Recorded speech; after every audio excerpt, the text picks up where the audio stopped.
Our story begins by talking about freedom, romance, and adventure, all characteristics of the world's best virtual reality game, the infamous Rono Life. The work starts with our dear protagonist being humiliated by other players in a public square. For being weak and utterly useless, he is rejected by all hunting groups. He cries, screams, and throws a tantrum until he sees a beautiful girl heading his way. She shyly invites him on an adventure, and our boy, who is not foolish, quickly accepts. As they walk through a forest, the protagonist boasts about receiving a few coins from a previous day's adventure. He explains that he bought as many beginner packages as he could, even won a sword by opening one. The girl is amazed and compliments him. The boy is soon moved, starts imagining a lifetime with her. At one point, they arrive at a deserted location. The girl stops and warns him that they have reached the adventure spot. The protagonist is confused for a moment, and shortly after, he is surprised and injured by his companion. Already on the ground with red paint dripping from his body, he wonders why this is happening. The girl quickly responds that she never had any interest in a failure like him. Since someone like that was useless in the game, surely was nothing in real life either, couldn't even talk to her if they were out of the game. And at the peak of her wickedness, she says that his parents must be beggars. It's at this moment that the boy becomes furious, and then when he tries to react, he is split in half in the blink of an eye. The system warns that the conditions have been met. The transition to the hidden class has begun. Surrounded by a mysterious energy, the girl transforms. She gains wings like an angel and takes on an appearance similar to a cosmic being. Her new class is called Goddess of Life, a category reached when one manages to eliminate 1,000 players. It was at that moment, just before dying, that the protagonist understood the essence of the game. Here what matters is the law of the jungle. The boy resurrects in the safe area after losing a lot of experience. With a downcast face, he recalls all the difficulties he went through. With great determination, he pulls out his big extras hammer and uses it to try to reinforce his knight's sword, but unfortunately fails to improve his weapon, and it breaks. In another desperate attempt, the protagonist tries to upgrade his gloves, and then something surprising happens. He fails again. When all his equipment fails to be upgraded, he loses everything. However, he gains a stick, the basic weapon for beginners. The protagonist is confused because the one who gave him the overpowered stick was a bald man, who seems to be nice. And once again, the boy tries to reinforce his weapon, but this time it works. He continuously improves it, believing that sooner or later the stick would break, because the higher the weapon level, the substantially higher the risk of failure. After a long time reinforcing the item, he reaches the incredible mark of the supreme stick of level plus 99. The boy doesn't understand the sense of this because after upgrading the same weapon 10 times, the success rate is 5%. When the boy finished evolving his weapon, he accidentally tests it by dropping it on the ground, and then the continent is split in two with just one stroke. What happened here? On this day, a new Guinness record was set within the history of games as the boy eliminated 800,000 players in a single moment. Now, yes, our protagonist was inspired to play. It's time to show who the main character of the work is. Then we are presented with the story of the boy. In reality, outside the game, he's just a normal person. With a common appearance and height, doesn't stand out in studies or sports. Explaining his life in game terms, he's around bronze 4. But now it's different because he's the protagonist. During a leisurely stroll, our blessed stick boy finds everything he wanted most, a guinea pig to test his special weapon on. He bumps into a beefy bald guy who quickly pulls him aside for a private chat. The protagonist gives the watermelon head a basic humiliation and then lightly taps his face with the stick, just to make him feel the pressure, and the guy simply evaporates. Our protagonist is already feeling confident, but unfortunately, the happiness of the poor lasts little. Because his stick is losing durability, he becomes worried. It turns out that the weapon needs repairing because it will break after a few hits. In summary, the weapon's usage limit is 5 times. He had used the weapon twice. With just 3 more hits, the boy already starts dreaming, saying he will get revenge on all who belittled him and especially the girl who betrayed him. Suddenly, we are taken to a different scenario where the ground is filled with skulls. The name of this place is the Valley of the Dead. It is where the two-headed dragon called Urus resides, the strongest boss in the game, that is, before our boy awakens the hack. The dragon blabbers on, but soon the boy grows tired of listening and attacks. The monster loses a head and becomes perplexed. The cold and calculating protagonist comments that he's only interested in grabbing the game's strongest reward after defeating him. Urus begins to tremble, even asks the boy to wait, but he's not there to talk and delivers another blow that further injures the dragon.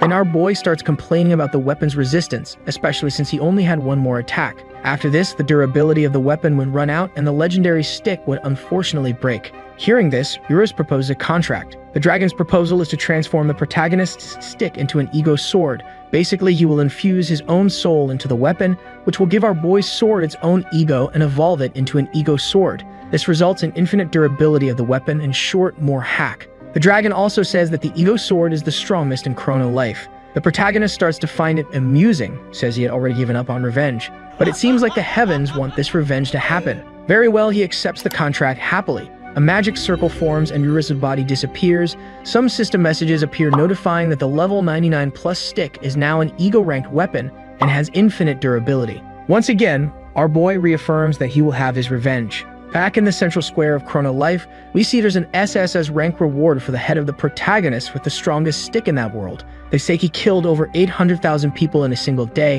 which is the largest known death streak. It's also declared that these wanted posters have been distributed across 12 kingdoms and 3 continents around the world. The value of the protagonist's head is nothing less than 10 billion gold. Moments later, some knights appear marching. They are the royal guards. Leading the march was the master of the sacred guild called Suntree, who particularly is a quite beautiful girl, but perhaps she stands no chance against the supreme stick. Knights from another guild appear, cloaked in scarlet with a white cross. The 10 strongest elite knights known as the Lineage of the Cross. The guild's general is named Suo. To add some variety, the author included a sorceress, the strongest of the royal family and also master of the holy guild called Abracadabra. The last leaders finally appear, the chief of the thieves guild named Hong and the king of the castle Arden, leader of the justice guild, Eye of the Falcon. These are the 5 largest guilds, all gathered in one place. This is the first alliance made between the top 5 guilds in the world. The king of Castle Arden, as the head of the union, declares war against the hideous player killer, or rather, war against the protagonist with the blessed stick.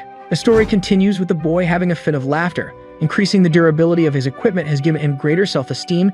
Now he just has to wait for the wafers to come. Suddenly, a head pops out of his stick, and guess who it is? Yes, Eurus, our dear crybaby, the one who trembled against the righty fishing rod bearer. Of course, the protagonist, curious as he is, asks whose head that is because it can't be his, right? Eurus immediately identifies himself. The protagonist notices that the monster's size has considerably decreased, making him more like a pet than a dragon. The burning question is, where did Eurus' second head go, the 2-headed dragon?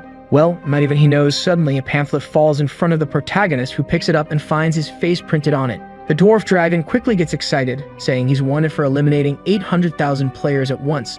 Not an achievement for just anyone, plus the lad is worth 10 billion gold, meaning that's real money, right? That's a lot. While the protagonist wonders how an ally can use words like money, it should be impossible to have knowledge of real-world related words. Eurus responds that since he's practically dead, that doesn't matter much. The dragon wonders what they're going to do since with such a high reward, several people will go after the boy's life. So the dwarf dragon suggests eradicating all humans right away. But that wouldn't work out very well because the boy is human. But he's not scared at all. In fact, he's quite excited because he's become a celebrity. Now that things have turned out this way, the protagonist thinks he'll have to hide his powers because otherwise people will think he's weak. While walking, he's suddenly hit by an arrow. The supreme commander of the Union of the 5 Great Guilds, the king of Castle Arden, was nearby with his knights. The boy finds himself surrounded with several soldiers behind him. While he was still down, they ordered him to be arrested. But you know the saying, soft water, hard stone, the stick hits until it pierces. So our boy gets up and everyone starts attacking him all at once. The boy says he's changed his mind about getting revenge now and he just wants to live peacefully.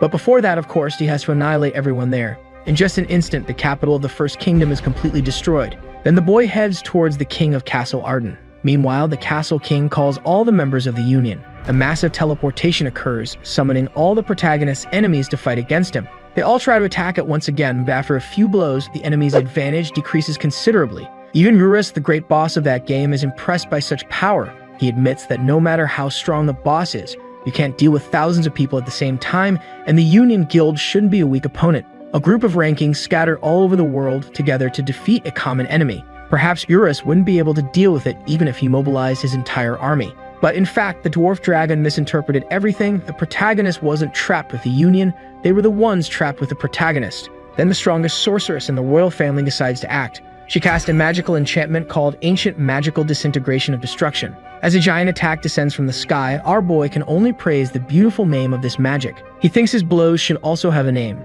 With just one attack, that magic easily breaks. And before the sorcerers could do anything, he attacks again. On this day, a legend was born. The World Union Guild was completely defeated. The king of Castle Arden was probably the only survivor. The protagonist approaches him and says he didn't kill him on purpose. It was difficult to control the force of the blow because of him. Then the king of Castle Arden asks why he was spared. The young man replies it's obvious, saying it was because earlier he had shot an arrow at him. With the figurative fishing rod, our boy just gave the Union leader a slap on the face. As expected, that battle became the most talked about subject among people in the real world, not only among users of the game itself, but also among users of other games. Even among people who weren't interested in such things, after defeating everyone there, the protagonist strikes a macho alpha pose. However, one more person appears, and you won't believe who it is. Yes, my friends. The girl who betrayed the protagonist at the beginning of the story. The boy is shocked. The girl says she missed him. Who could have imagined such a meeting, right? A vast expanse of sunset plains emerged with 3 million players eliminated, along with several weapons scattered on the ground. Meanwhile, our protagonist was in a meeting with the girl who betrayed him. Thinking this situation is somewhat dramatic, he wonders why he can't stop laughing. The girl soon starts talking, suggesting it must be fate. She didn't expect to find him in that place. The boy says fate is nonsense. The girl starts talking again and comments that she only killed him earlier to attain the Goddess of Life class. The protagonist asks if her ranking changed only after eliminating 1,000 players. With a condition like that, shouldn't it be Goddess of Death? The boy starts attacking shortly after, saying that as he had already heard her funny story, it was time for them to fight. The girl asks if he isn't too hasty. She wanted to talk a little more. Then the young man tries another attack, and when he thinks the target has been hit, she appears by his side, saying that, as expected, he has become considerably stronger. But that level of power wouldn't be enough to win. Beerus is shocked, wondering how that person is alive after a direct hit from the legendary stick. The protagonist is also confused. He's sure the attack was accurate. So how could she be without a scratch? The girl says she's now the Goddess of Life. Because of that, a mere human couldn't do absolutely anything. Hearing this, the boy gets angry and tries to attack again. With this last blow, the entire continent trembles. But the goddess remains unharmed. She says it's useless to keep fighting. No matter how much time passes, he would be unable to win. Faced with this, the boy tries a different approach. Since he can't destroy her, he just needs to destroy the planet. Then everything would disappear, including the girl. The goddess doesn't seem to find that possible. However, the protagonist says he hasn't used his true strength at any moment. He says he's willing to sacrifice everything because in the end, in Chrono Life, the law of the jungle is the only thing that matters. With a single attack, the boy destroys the entire world, which ends up disconnecting all the players. Then people wake up in the virtual reality capsule room and start complaining to the attendant, asking if he turned off the switch or something similar. He asks everyone to stay calm. Sometime later, a notification appears on the main page of Chrono Life. They announce that an emergency maintenance is happening on the server. People wonder if there really is a problem with the game. There was still one person connected to Chrono Life, and as you may imagine, it's the protagonist. Our boy appears in a kind of virtual room, where a strange voice mentions a weird name, ST-389. The voice says that was the name of the planet the protagonist just destroyed. The mysterious man says that place was his mother's favorite. The boy asks who he is. The voice replies that he is God. After hearing the response, the protagonist doesn't believe it and finds it amusing. Then he asks if the girl who betrayed him is there by any chance. God responds that it's just the two of them in that place. He shouldn't be surprised by that since the protagonist killed everyone. It should be common sense. No one could survive an explosion like that. After hearing this, the boy bursts into laughter. Then he says he's very happy to have gotten his revenge. He even tries to talk to Eurus, however. God says the dragon isn't there either. The curious protagonist begins to ask what that existence was, since the current number of people in that room is only one player. However, the being calling itself God cannot answer that question because apparently someone is interfering in that place. So he bid farewell and said it was a great conversation. Finally, the boy is also disconnected from the game. The boy wakes up angry because God didn't answer his question. An instant later, an old blonde man appears and walks up to our protagonist. Here we finally find out his name. He's called Lee Jiwoo and he's 21 years old. Lee has been playing Chrono Life for the last 3 months. The old man even mentions the boy's legendary weapon, the overpowering Supreme Stick. The young man is surprised and asks who he is. The old man replies that he's the one who's going to steal Jiwoo's stick. Again, the boy's story is introduced. He says he's just a regular college student who likes to play Chrono Life. He was just a beginner player, but luckily he got a strong weapon. That's when his life in Chrono Life changed. Currently, the boy is in a restaurant with the old man, and after a brief conversation, it is revealed that this weird old man is actually the president of the game. His name is Choi Dio-bake. Lee didn't quite understand why the president went after him with some suspicious-looking men who seemed more like gangsters, but in fact, they were just company workers. Choi explains that he came after him to get the plus 99 Supreme Stick because according to him, this is a bugged item. It shouldn't be possible to upgrade a weapon so much. As mentioned before, after upgrading a weapon 10 times, the chance of upgrading again drops to 3%, so the protagonist's stick will now be under President Choi's care. Changing the scene, in the frontline city of Chrono Life, a group of adventurers faces a monster. When the creature tries to attack, a girl launches a fire missile that hits it precisely. Next, the protagonist's wife appears. A pink-haired girl appears to strike the monster with a punch to the neck, but the girl simply faints after attacking. Lee is nearby watching the situation, wondering whether to help them or not. The dwarf dragon is curious and asks what the boy is going to do. At this point, we see that the protagonist still has the stick, because the game president didn't want to take his weapon. Who was interested in it was the company's executive sector. Choi says that, in fact, the boy's item isn't bugged, so the protagonist can keep the stick and do whatever he wants with it. The old man won't interfere. Back to Chrono Life, our boy continues to ponder what to do. Meanwhile, the name of the pink-haired girl is mentioned. Her name is Kayam Tuka, and she's apparently having trouble with her own team because she broke the basic attack formation, so she ends up being heavily criticized by her teammate. He says she has no brains. I don't know. What she lacks in brains she makes up for in beauty. Seems fair. The young man continues to just observe everything while recalling Choi's teachings. The old man says that Chrono Life is a good game, a very diverse fantasy world. If possible, he would like the protagonist to avoid destroying it. It seems to be a difficult task for our boy Lee.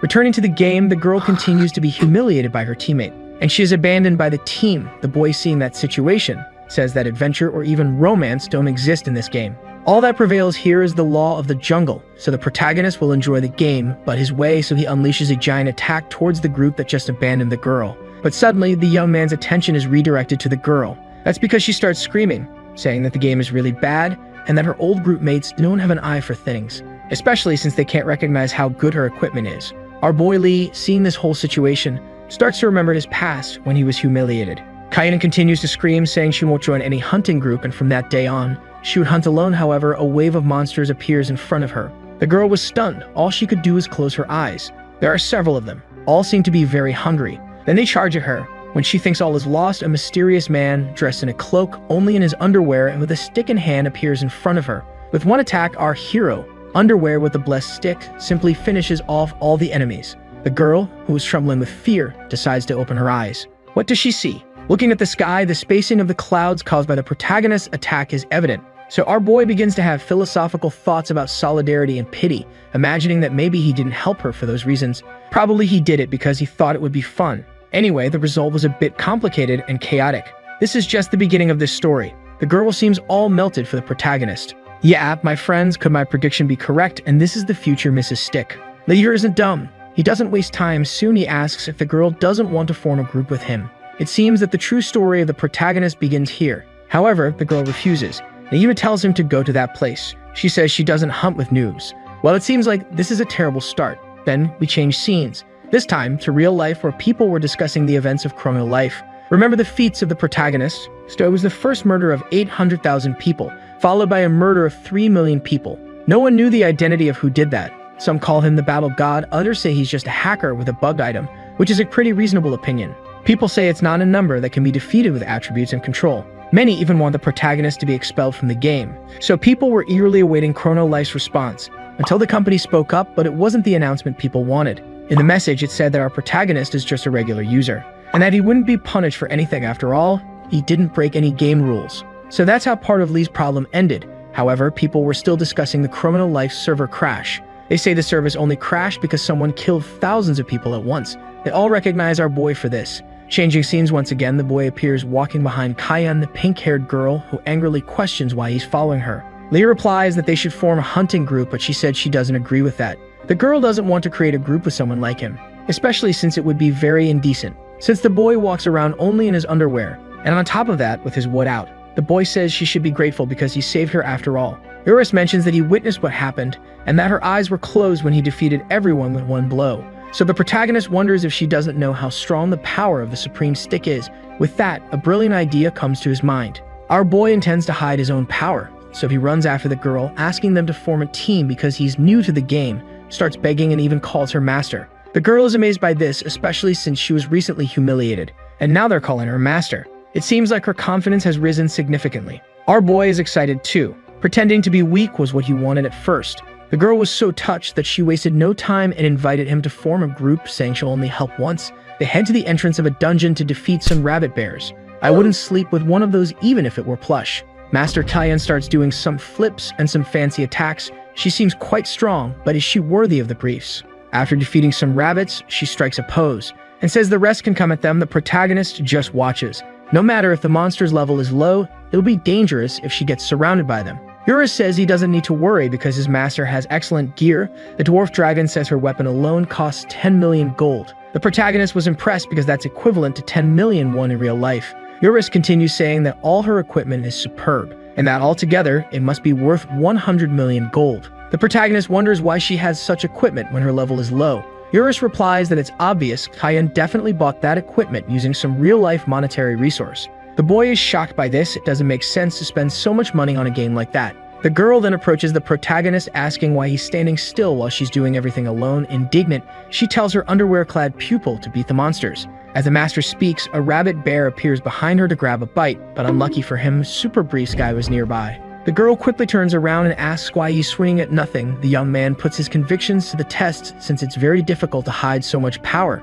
The girl receives a message and says she has to leave for a while.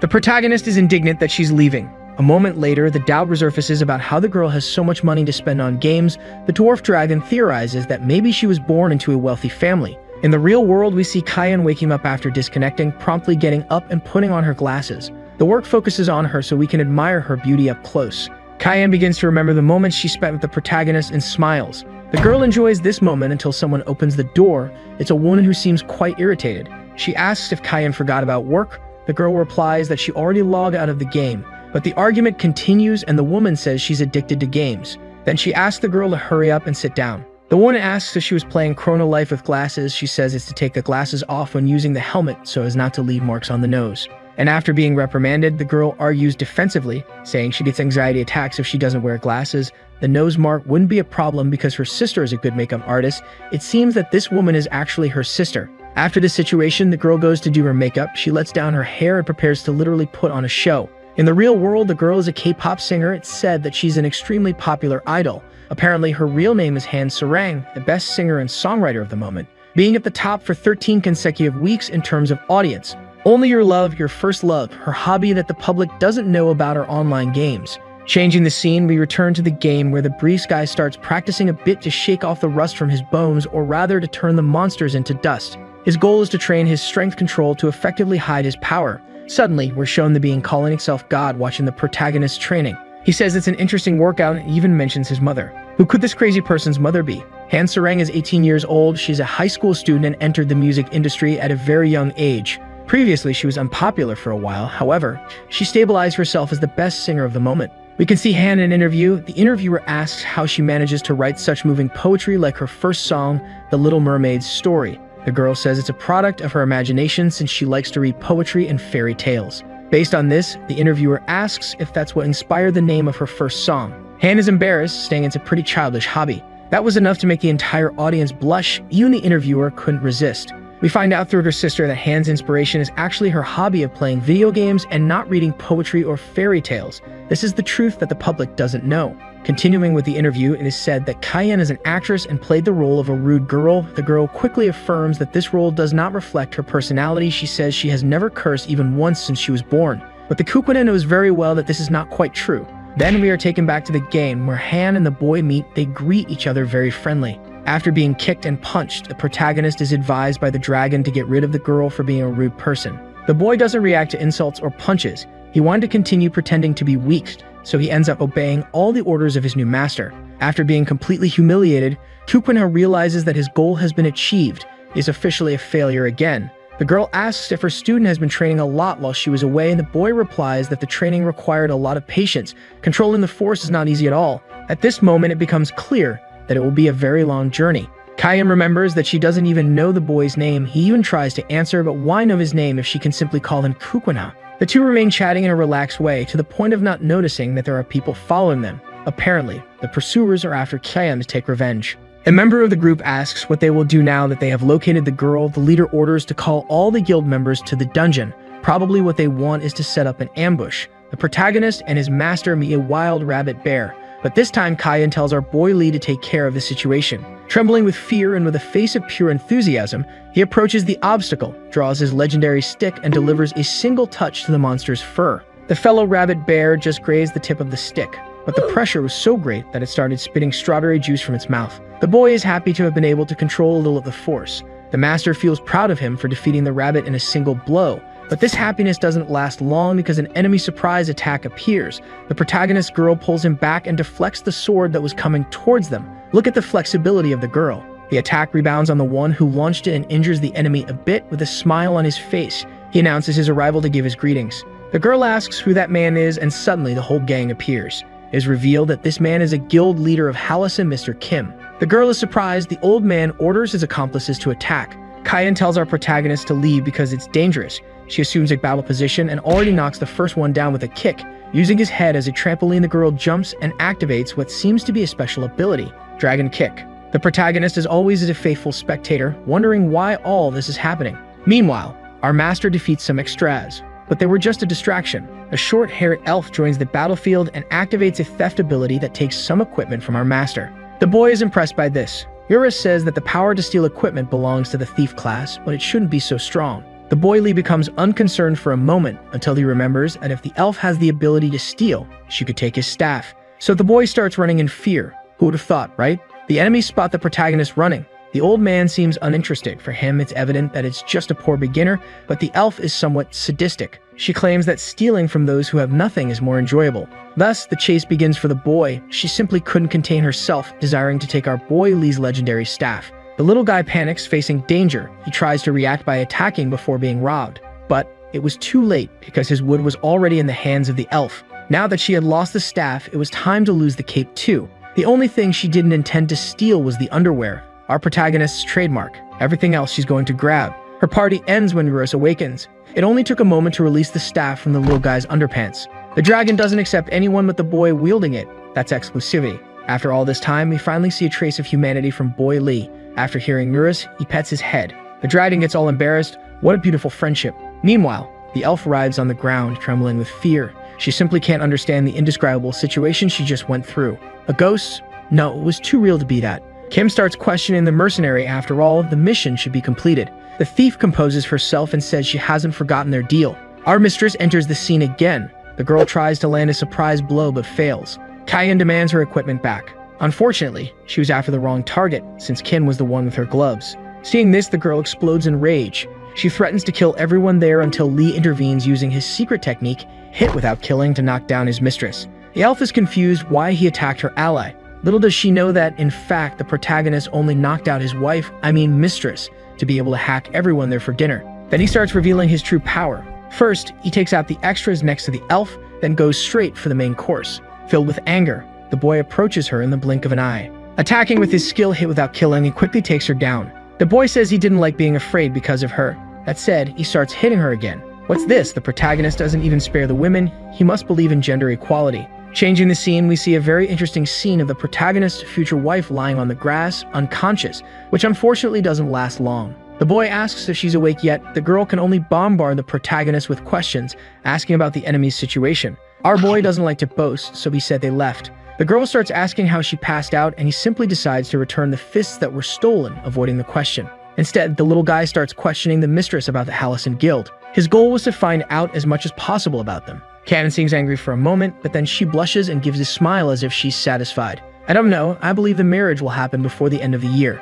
If his little stick is causing trouble now, wait until it grows into a formed tree. It won't fit inside the underwear. Well, in the end, the girl says she'll tell him everything. Kyan asks if our boy has heard of the term pay to win. In short, you buy items in the game with money, aiming to become stronger. She finishes by saying that Hallison Guild players spend a lot to buy equipment in the game. The mistress also mentions that she bought that pair of fists at an auction by chance. One day, the guild started hunting her with the aim of stealing that equipment. But of course, they were no match for the little guy's wife. The girl asks how the protagonist managed to retrieve the fists, even asking if he stole them back. The little guy says they just left the item there, maybe they forgot. Kyan is in doubt but accepts it. She says that Mr. Kim is a complete lunatic and will probably try to steal again. The protagonist finds it strange. Why'd they want such equipment so badly? The girl calmly replies that it's because that fist is worth 10 million gold. But the protagonist points out that those old folks spend billions in the game. Such obsession with an item worth 10 million doesn't make sense. Surely it's not just that. Now in the guild hideout, we're shown Mr. Kim on his knees before a mysterious man,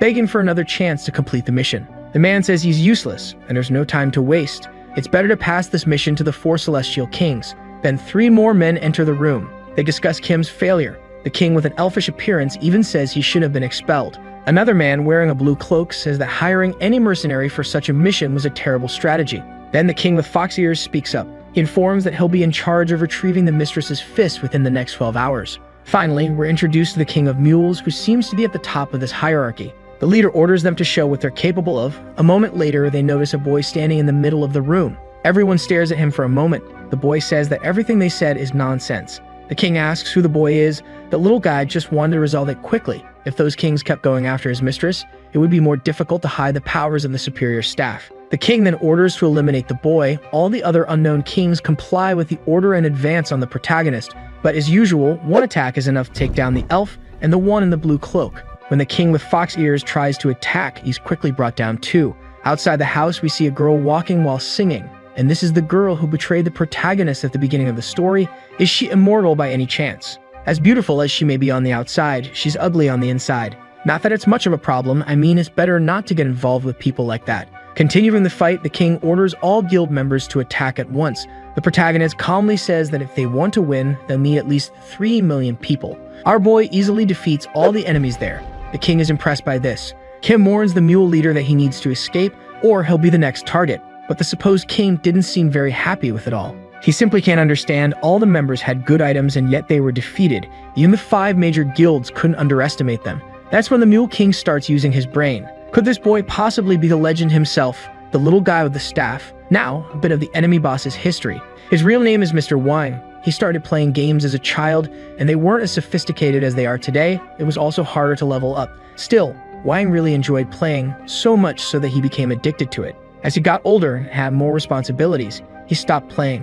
When he realized it, he was already 40 years old. Upon reaching this age, he decided he would start playing again. This would be a gift to himself after so much hard work. But soon he realized that things were no longer the same as his childhood days. His memories are shaken by the current situation. After the protagonist defeats each of Hallison's henchmen, only 2 people remain standing, or rather, 1 standing and 1 kneeling. King Wang and Mr. Kim, who happen to be brothers. The boy says this is the end of pay to win, and it's about time they both get beaten too.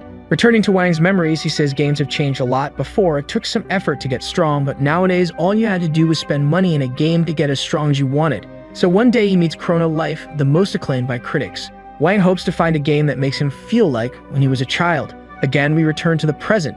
At the moment, the protagonist is giving a beating to the Mule King. I'm suspecting that the little guy is a disciple of Saitama. He solves everything with just 1 blow from the supreme stick. Wang gets up and asks if the boy isn't the rumored legend, the one who defeated the union of the 5 largest guilds. Then he asks the boy, wondering how much he had to spend to get such power. Our little guy responds that he doesn't know what the Mule King is talking about, but yes, he admits he spent some money on the game. The king thinks the boy spent tens of billions, when in fact the protagonist says he only bought a beginner's package totaling 55,000 won. With this answer, Wang seems to have revived the feeling of his childhood and starts laughing. He says Chrono Life is a fun game. The girl who betrayed the protagonist appears behind him and agrees, saying it's a divine game. Extending her greetings to the Hallison Guild, the girl says it's been a while since they've seen each other and asks if everything is ready. The Mule King says preparations were going well, but that he wants nothing more to do with her. Now that he's broken the cooperation agreement, the girl decides to eliminate him and the party altogether, just like she did with the protagonist. Kim is devastated by his brother's death. The girl wonders if she should have asked why Wang broke the agreement, but as she was in a bad mood, shortly after it's Kim's turn to be killed. Then the girl resumes the appearance of the goddess of life. I must admit she's beautiful, too bad she's a traitor. She had so much potential to be the protagonist's wife. In fact, before the chapter ends, the girl mentions the captain of love, our boy's master. Will she go after Kian to fight for the protagonist's stick?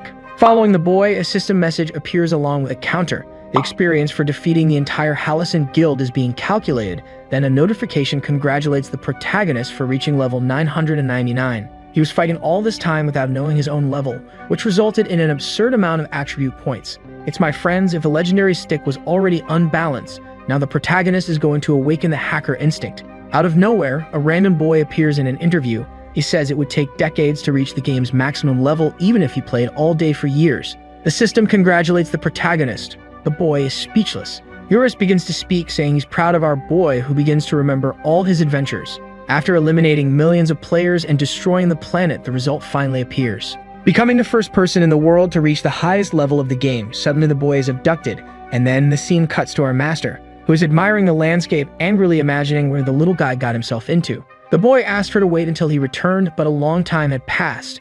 Then she remembers that Lee was nice to her before, so she decides to wait a little longer. Returning to the protagonist's abduction, he finds himself in an unknown location. A strange being appears and welcomes the little guy, saying he is an extraordinary person.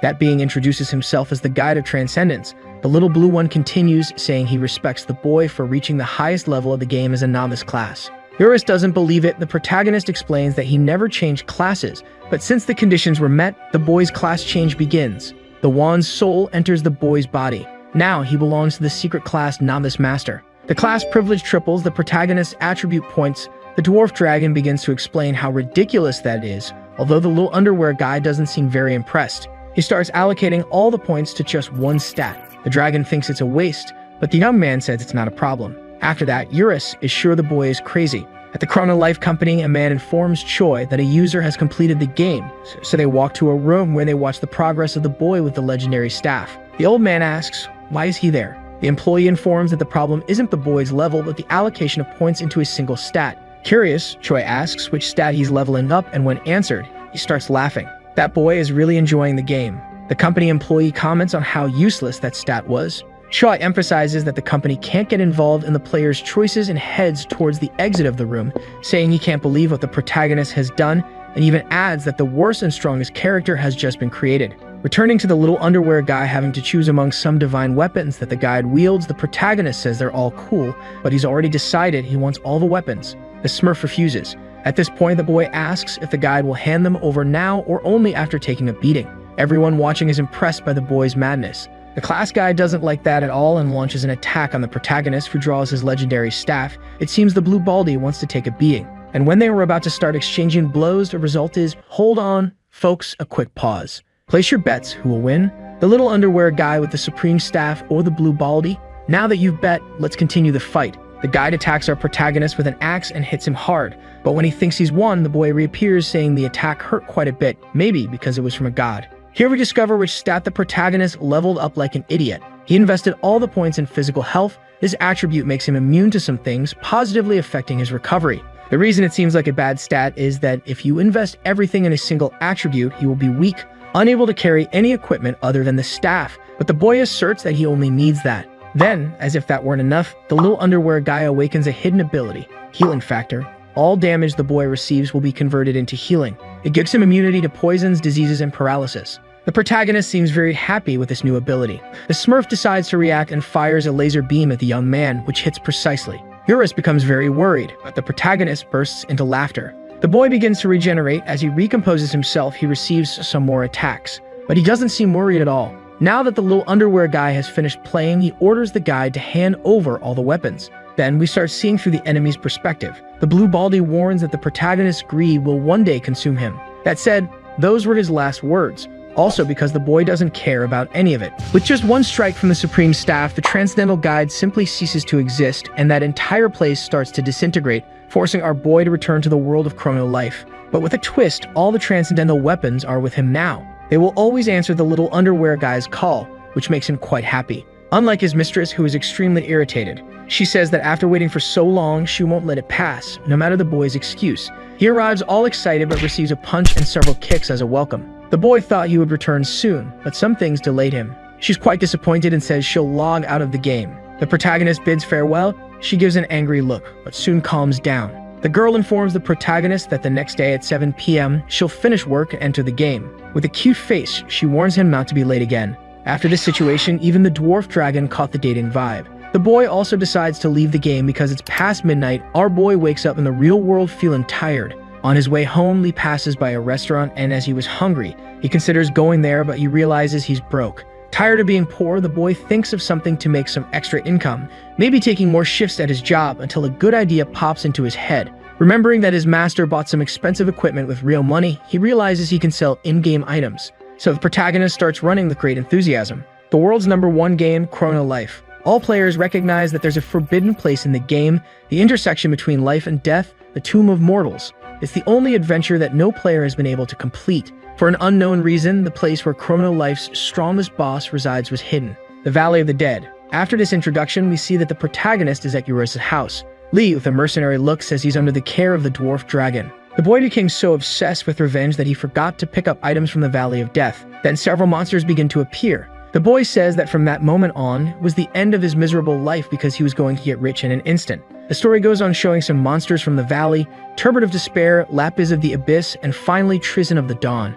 These three are the strongest in Eurus' army. However, with just 2 attacks from the superior wand, all creatures in the valley were eliminated, and thousands of valuable items began to rain down from the sky. Eurus says that the protagonist ended it in an instant and did a good job. But our little underwear guy says it's just begun. He expects the monsters to respawn. The dwarf dragon is sad about the situation. After all, that was his army. Unfortunately, the protagonist spares no one. As it's the first time the boy is selling items, he imagines he should farm only 100 times. In the real world, we're taken to a lecture at Harvard, where they say Bill Gates is a very rich man, and even if he found $100 on the ground, he wouldn't pick it up since he earns approximately $150 per second. It would be a waste of time to spend more than that to bend down and pick up the money. In other words, he'd be losing $200 if he did so. However, in the protagonist's case, it takes about 1 hour to accumulate 100 spawns, which in total generates the sum of approximately 15 billion golden items. According to the lecture, Bill Gates earns 500 million won per hour.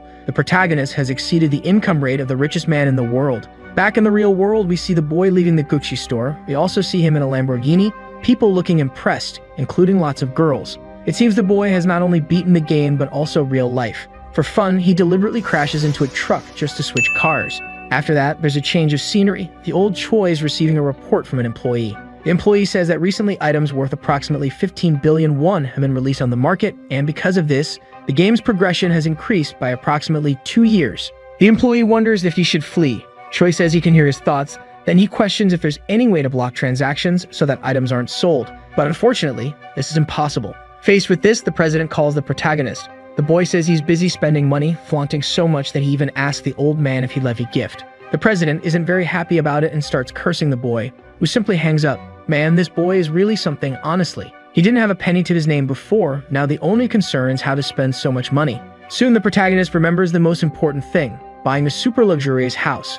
But he's forgetting something. When he changes underwear, he's been wearing the same one since the beginning of the story. After the move, the young man decides to socialize with the neighbors, so he bakes a cake. He goes to a nearby house and knocks on the door. The boy says he just moved in and brought a rice cake. The person asks the protagonist to wait a moment, then opens the door, and guess who it is?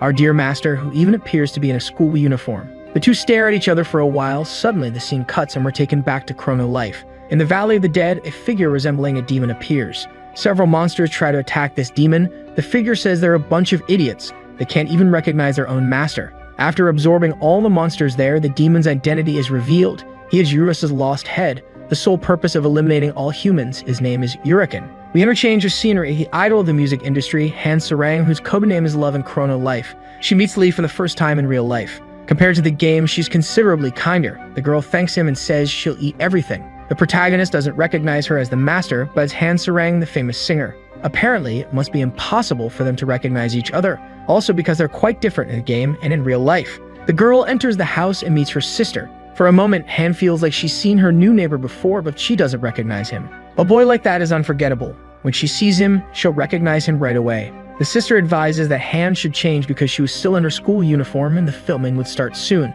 The girl gets angry and says she just arrived, but soon remembers the commitment she has with the protagonist and goes to change. The sister realizes that the girl found someone special in the game. She wonders who stole her little sister's heart. It's official now, folks. If our boy's own sister-in-law said so, then who are we to disagree, right? The boy returns to the item farming location, but realizes that all the monsters in the place have disappeared. He asks the dwarf dragon if his subordinates happen to run away. Eurus replies that this is impossible because the monsters are programmed to act in a specific way. It's as if they simply vanished.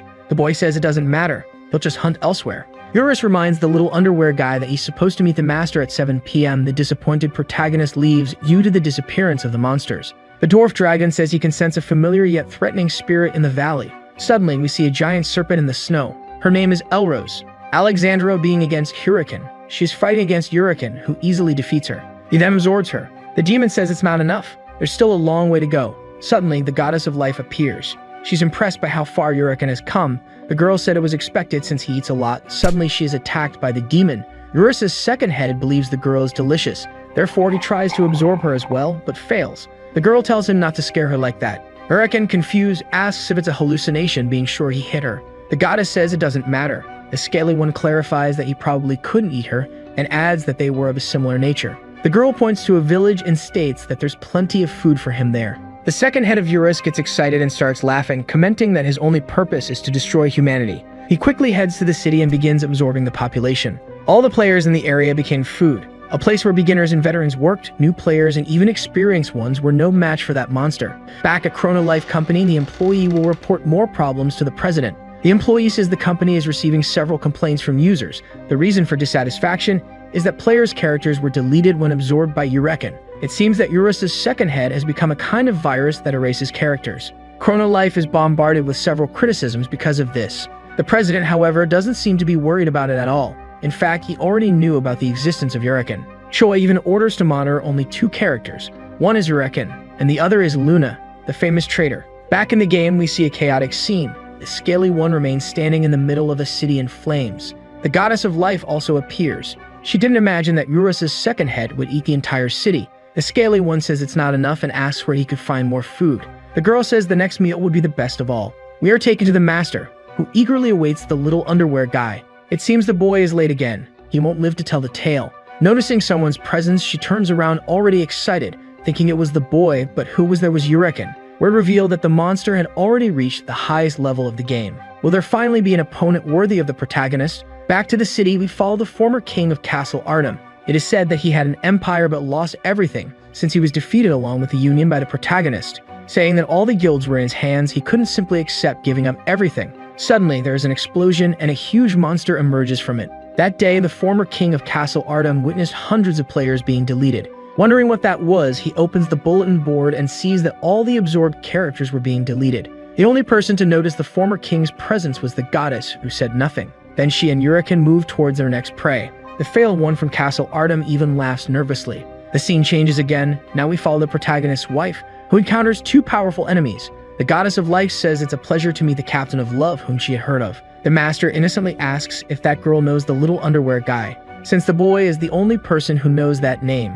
She says she almost hit Eurus's second head because it scared her. The goddess of life continues. She says that apparently the love captain and the protagonist are close. Kayan says that actually she was only interested in playing with him, even though she doesn't like him. The goddess of life has a gloomy expression on her face and a mischievous laugh. She remembers what happened before eliminating Juan, the king of mules. Concluding the girl's reasoning, she calls the protagonist master annoying.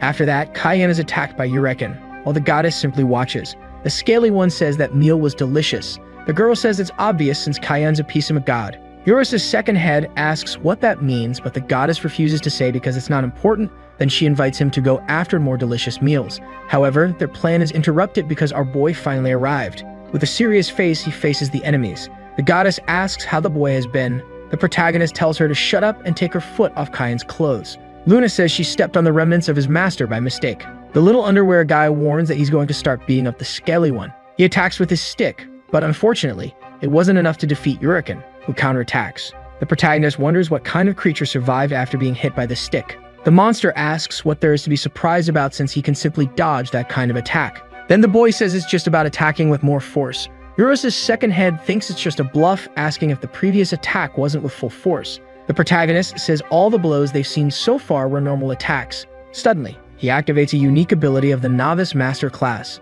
Swordsman Spirit. It's the first technique of the stick that our boy will use. It's best for the Scaly One to give it his all to dodge. Then the protagonist activates the Continuous Cut ability, which allows him to attack without stopping. It's such a powerful ability that it can reach and destroy a planet. The story continues with the former king of Arden Castle going live seeking popularity. He believes tarnishing the company's name is the best way to quickly gain engagement, so he makes several criticisms of the game. We return to the protagonist's fight against Eureken. The boy asks where that monster came from. The Scaly One reveals his identity, admitting to being Eurus's second head. The dragon says he found Eureken's presence very familiar but thought it was just his imagination. Eurus warns the boy to be careful, since he might be the reason for the disappearance of the monsters in the valley. The dragon concludes by saying that his master also died earlier and her character was deleted. The Scaly One gets tired of just watching and tries to attack the protagonist, who defends himself calmly. Now that he was sure that Kayan's character was really deleted, he's not going to make it easy for the enemy. The failure of Artem Castle is approaching the scene of the fight. Meanwhile, the little underwear guy beats up the Scaly One. He uses a version of the continuous attack to beat the monster without eliminating it. The former leader of the Union arrives at the scene of the fight and fills with anger at seeing the man who took everything from him standing there. Then he draws his bow and prepares to attack. But he is interrupted by a message. Apparently, people are recovering their game characters. Consequently, Eureken is losing levels continuously. The boy asks what's wrong with the monster. He's become too slow. Urus informs that the energy absorbed by the Scaly One is returning to the original characters.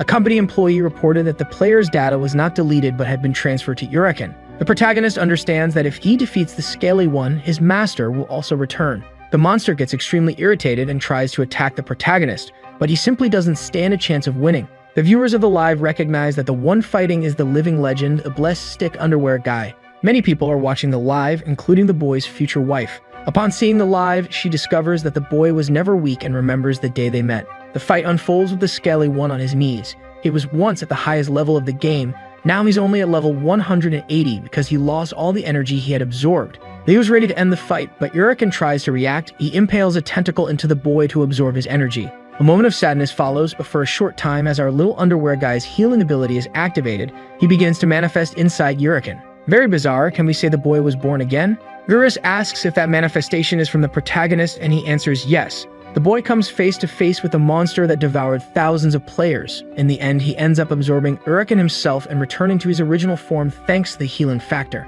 With that, a new ability awakens called Gluttony, which allows him to absorb the level and status of any target by eating it. The goddess of life asks if the fight is over. It wasn't what she expected, but it was fun after all. Since the girl called herself Uraken's mother, the protagonist says he ended up killing her son, but the girl says that, in fact, she wasn't really the Scaly One's mother and points out that they are both the same age. Lee asks her how she knows his age, but she doesn't respond. The girl opens a rift and bids farewell to our boy. The president orders the team to solve this quickly by creating a reward event and also to continue monitoring Luna. The boy returns to the beginner's village being received as a hero. Striking a pose, he wonders if someone revealed his strength. Everyone recognizes the little underwear guy as someone good. Even a random elf tries to insult him but fails. The boy feels a little uncomfortable with so much attention and starts running away from the village. He runs so fast that he ends up bumping into a wall, but it's actually a golden statue of himself. It seems they went too far. It's weird, but not enough. Some even more dedicated fans appear. They dress exactly like the little underwear guy.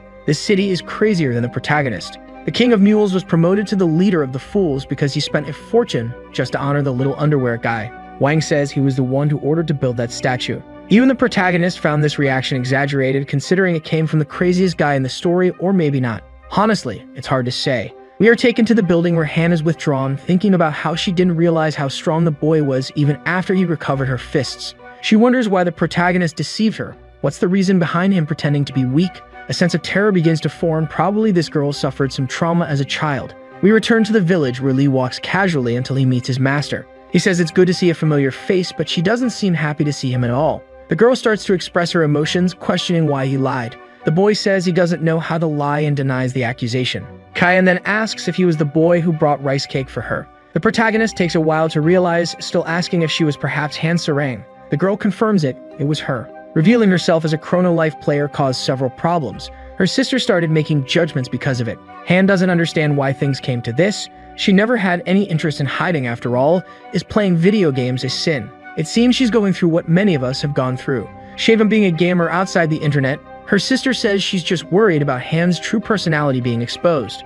The girl says it was her own sister who forced her to hide the truth about her true personality and that she never wanted to lie to her own fans. She knocks on the door of the room and returns to virtual reality. Here we learn a little about Han's childhood. She has been singing since she was a child, considered a star very early on. She was happy about it. But something bad was happening off stage. The girl was being pressured by her own parents to do more and more shows, and obviously the motivation behind it was money. She had to fulfill various work contracts. Not even an adult could handle such a heavy workload. The little girl tried to deal with it, but at some point it became impossible. She reached her limit in one of her shows. The girl started vomiting in the middle of the stage, seeking refuge in her parents' grace. She got the evidence that all that mattered to them was how well the girl could perform on stage. Their only genuine interest was to quench their thirst for wealth. Therefore, she suffered an unimaginable pain that could never be forgotten. Back to the present, Han finds herself sitting amidst intrusive thoughts about the past. The protagonist tries to talk, but she's not interested. So the little underwear guy asks Urus if he could tell what the problem is.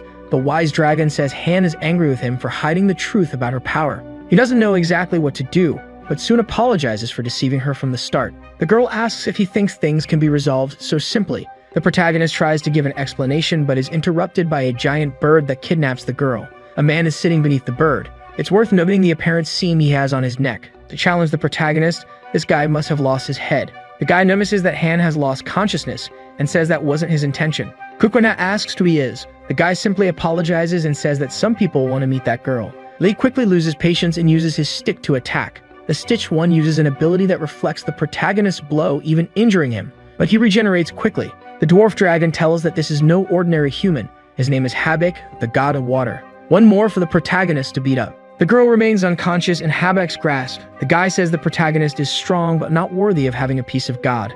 Already in the god of water's hideout, Han regains consciousness. The girl is completely lost because she doesn't understand the situation. Habak tries to reassure the girl. He says some people want to meet her. Han continues not to understand until she sees the people in the room, her father and mother, the people who scorned her after she collapsed in front of thousands of people. After suffering public humiliation, the girl decided to give up her own career, but her parents were not willing to accept that. So they forced her to continue working for years until their income ran out. At this point, her parents had surpassed any common sense. They tried to sell their own daughter.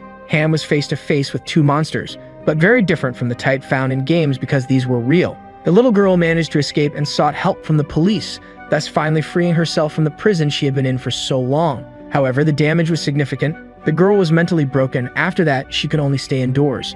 Over time, her vision deteriorated from spending long periods playing on the computer, all due to the memory of those days. The girl starts to tremble. She asks how they could be in front of her. There was a restraining order against them, but her parents replied that it was just a game. They couldn't stop them from finding her there. They conclude by saying they only found the girl because of newspaper articles that talked about her playing Chrono Life. The Stitched One leaves, then they continue talking alone. Han's mother starts talking about how much the girl has grown. Unfortunately, she couldn't witness her growth because the world is a cruel place that separates children from their parents. Her mother says she's very sorry for what happened in the past. They'd wanted to apologize for a long time. We know that this girl has never been shown affection, and it's really a shame. To fill a void like that, only the protagonist can. The scene cuts, showing Habak walking leisurely around the hideout with his beautiful bird resting on the grass. The two remain calm until they notice the presence of a man. Kukwinha shows up. The Stitch theorizes that the boy only got there because he was guided by Euros, but Lee cuts the conversation short, telling Habak to shut up. All the protagonist really wanted was to get his dose of revenge for what happened some time ago. Even if he ended up losing the battle, they should fight again. Fulfilling the boy's wish, the enemy with a snap of his fingers commands his chicken to attack. The situation unfolds with Kukwinha's outrage. How could a bird be so arrogant, daring to challenge a primate? Something surprising happens. The bird starts multiplying and thinking it might be a vision problem. The boy tries to regain his senses, but when he realizes it wasn't just a few chickens, there were now thousands of them. Habak used an ability called photocopy, and as the battle continues, the monsters fly toward the protagonist, who decides to make a chicken roast at the last minute. After all, there were several coming straight at him, and such an opportunity doesn't come every day. Unfortunately, the attack wasn't enough to destroy the enemies, and both Kukwinha and Euros were amazed at that power. The wise dwarf dragon, always granting information, explains the enemy's power. He owns a very overpowered item called the Mirror, whose power is known as the 8 Visions. Euros comments that this was the 4th variation of Habak's mirror, and that each of the item's abilities has an individual effect. For example, when the Stitch returned the protagonist's attack, he used the first vision, which allows reflecting any physical or magical attack. Kukwinha begins to complain about the existence of an unbalanced item like that, but he is the holder of the most overpowered weapon in the entire world and is complaining. The dwarf dragon finds this absurd, but continues to say it doesn't matter because the company never intended to balance the game in the first place. This wasn't an ordinary user, it was a monster that needed to be defeated. Dissatisfied with the situation, the boy keeps complaining. Who had the brilliant idea of creating a boss with a human form who could move freely? Unexpectedly, a surprise attack is launched and the boy is hit from behind. In a brief moment, the chickens prepare fireballs and launch them toward Kukwinha. It seems the tables have turned. Before it was Lee who wanted to cook something, but now he would be roasted and devoured. At least that seemed to be the enemy's expectation, but the boy remains alive amid the flames. Saying he got a scare, Lee activates his talent called Continuous Slash, which quickly defeats all the birds. But Habak says it doesn't matter how many times they are eliminated. He can always make more copies with his ability. Kukwinha asks if that's for real. Maybe he should just destroy the mirror. The Stitched looks with hostility while the protagonist activates his special move once again, which destroys the birds again. Repeating these attacks thousands of times while the enemies reappear through the 4th vision ability. Until Habak notices something strange, the mirror is starting to crack. The boy notices the same and goes straight to the Stitch to taunt him, calling him weak. Habak says that the boy is actually too strong. There was no way to predict such absurd power. The boy was bothered by the enemy's smile. An expression from an adversary reminded him of the girl who betrayed him in the past. Concluding, he demands Habak tell him why he kidnapped Han and what the connection is with the peace of God. Of course, the enemy refuses to give away such information so easily, questioning whether he should or not answer these questions, which irritates our boy a lot. The Stitch says that the mirror is broken, but it's possible to use it one more time. Then a clone of the protagonist appears. At first, the boy imagines it to be a bird, but he quickly identifies what's in front of him and is shocked because now his biggest enemy is himself. The photocopy mimics the target in all aspects. The only noticeable change is the appearance. As it's a mirror, everything is reversed. The mirror copy uses continuous slash to attack. The move hits right in the face, and besides killing him, it also removes our boy's charm. After getting hit with his own technique, the protagonist loses all his life. Observing the damage caused by cloning the boy, Habek thought that if he had known about this from the beginning, he would have just copied the boy thousands of times. Eurus asks him what his purpose is, and the young man cheerfully talks to the dwarf dragon, apologizing for not greeting him earlier as he was busy. By the way, Eurus looked much cuter than before. The dragon tells him to cut the nonsense and answer the question. What's the intent behind fighting Kukwina? Then Eurus wonders if that person could be involved. The true desire of Habek is revealed when he asks for permission to pinch the dwarf dragon's cheeks at least once. Suddenly, some kind of goo appears between them. What is that? You probably already know it's our dear Kukwina. The man had evaporated just a few minutes ago, but is now reconstructing himself thanks to his absurdly broken regeneration ability. Although this form is a bit strange and scary at first, even the villain is terrified to see the boy in this state. The protagonist focuses on his greatest enemy, the fake Kukwina. Eurus declares that in that condition, the clone seemed more real. The copy tries to attack the boy with a downward strike ability, but it's nullified by the opposing technique, an upward strike. Amid the massive impact, the two clash head-on to see which stick will prevail. As they use their abilities, the destruction caused around them is immense, yet they remain in a frantic exchange of blows, until they both land a strike to each other's head. Habak thinks the fight has ended in mutual destruction, but then their healing factor kicks in. These guys are like ghosts. The Stitch wonders if they can only recover like that. After they recover, the two resume their battle, while Eurus continues to ask questions about Habak's intentions. Responding to the dwarf dragon, he says that Eurus should pay more attention to others. Not even that person can act carelessly against the dwarf dragon, since he is, or was, the most powerful boss in the game. Now the Stitch is the one asking questions. Why suddenly did that person and Eurus, who never cared about anything in this world, suddenly get involved? And most importantly, he asks why the dwarf dragon is accompanying the protagonist. Eurus replies that he should already know the reason. The young man then clarifies that he has no interest in the boy, as goal is the peace of God. The lingering question is whether that divine fragment was Han Sarang herself. Habak tells Eurus not to be stupid. Of course, a human wouldn't be that significant. In fact, she's just the owner of the item. We then return to the hideout where a family gathering or something similar is taking place. Han's mother apologizes once again and asks if the girl can forgive her. Han seems uncomfortable, and a moment later, the girl's mother grabs her by the arm and with a strange smile, asks where the gloves of silence are. It's revealed in the conversation between Eurus and Habak that this item is the peace of God. The items in Chrono Life were divided into categories. First, the weakest items of normal grade. Second, the rare classification. Third, unique equipment. And finally, the Newman rank, which is where the divine fragment belongs. The Stitchit concludes by saying that he had heard of the transcendent rank, but had never seen it in person. Eurus recalls having seen several with the protagonist. Ultimately, regardless of strength or rarity, the peace of God is different, even though the transcendent class is also unique, especially for the gods. We're then shown Luna, the girl who betrayed our young protagonist. This girl seems like she'll never die. If she keeps messing around, she'll end up as God Puree. She's shocked that Habak has revealed so much information. What kind of man can't keep quiet? Speaking of which, that god who appeared when the world was destroyed is with Luna. He claims the girl has been collecting various divine fragments for a long time.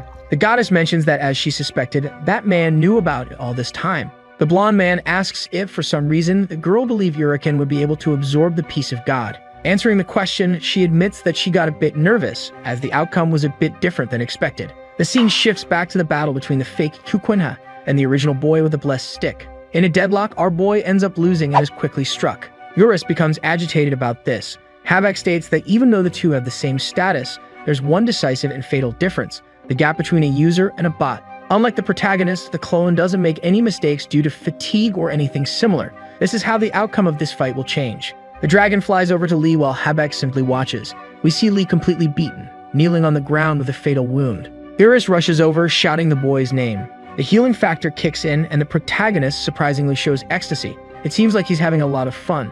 Both the dwarf dragon and Habak are taken aback. Kupenha reveals his true feelings, showing himself to be a full-fledged sadist, remarking that all the battles up to now have been boring because he won every time with just one strike. Eurus assesses the situation and asks if their condition isn't bad enough for the boy to continue playing around. Then Kukuna asks if the dwarf dragon really thinks he's in danger. The clone approaches with an aerial attack, and the young man seems even more excited, declaring that there are two ways to end this fight. Everyone watching the battle is impressed by the protagonist's conclusion. Does he really have a way to win? Once again, we see the two crossing sticks, but unlike before, the impact is reverberating much more. Habak is curious, wondering what method the boy will use. Luna continues her picnic and states that the protagonist is bluffing. She adds that compared to other masters of Chrono Life, the Stitch is on another level. The mirror's ability is strong enough to be considered absolute, it's not a boss meant to be defeated, and she doubts very much that the boy will win. This girl never learns, as if a mirror would be a challenge for the protagonist. The boy's brilliant idea is to end the world like he did last time. This way, Han would return to the starting village, and that clone would consequently disappear. But Kukuna isn't in the mood for that. It's time to try something new. The blonde man and Luna are extremely relieved, and besides them, Cho is also anxious, even biting his nails. The president starts praying that the boy won't end the planet again. At this rate, the old man will die of stress. We return to the cave where Han's mother is holding her by the wrist. The woman says she won't be angry if the girl does her a favor. Habak would give Han's parents a lot of money if they could get the peace of God. The old woman argues that she's not even asking her daughter for money, so Han should give them the item.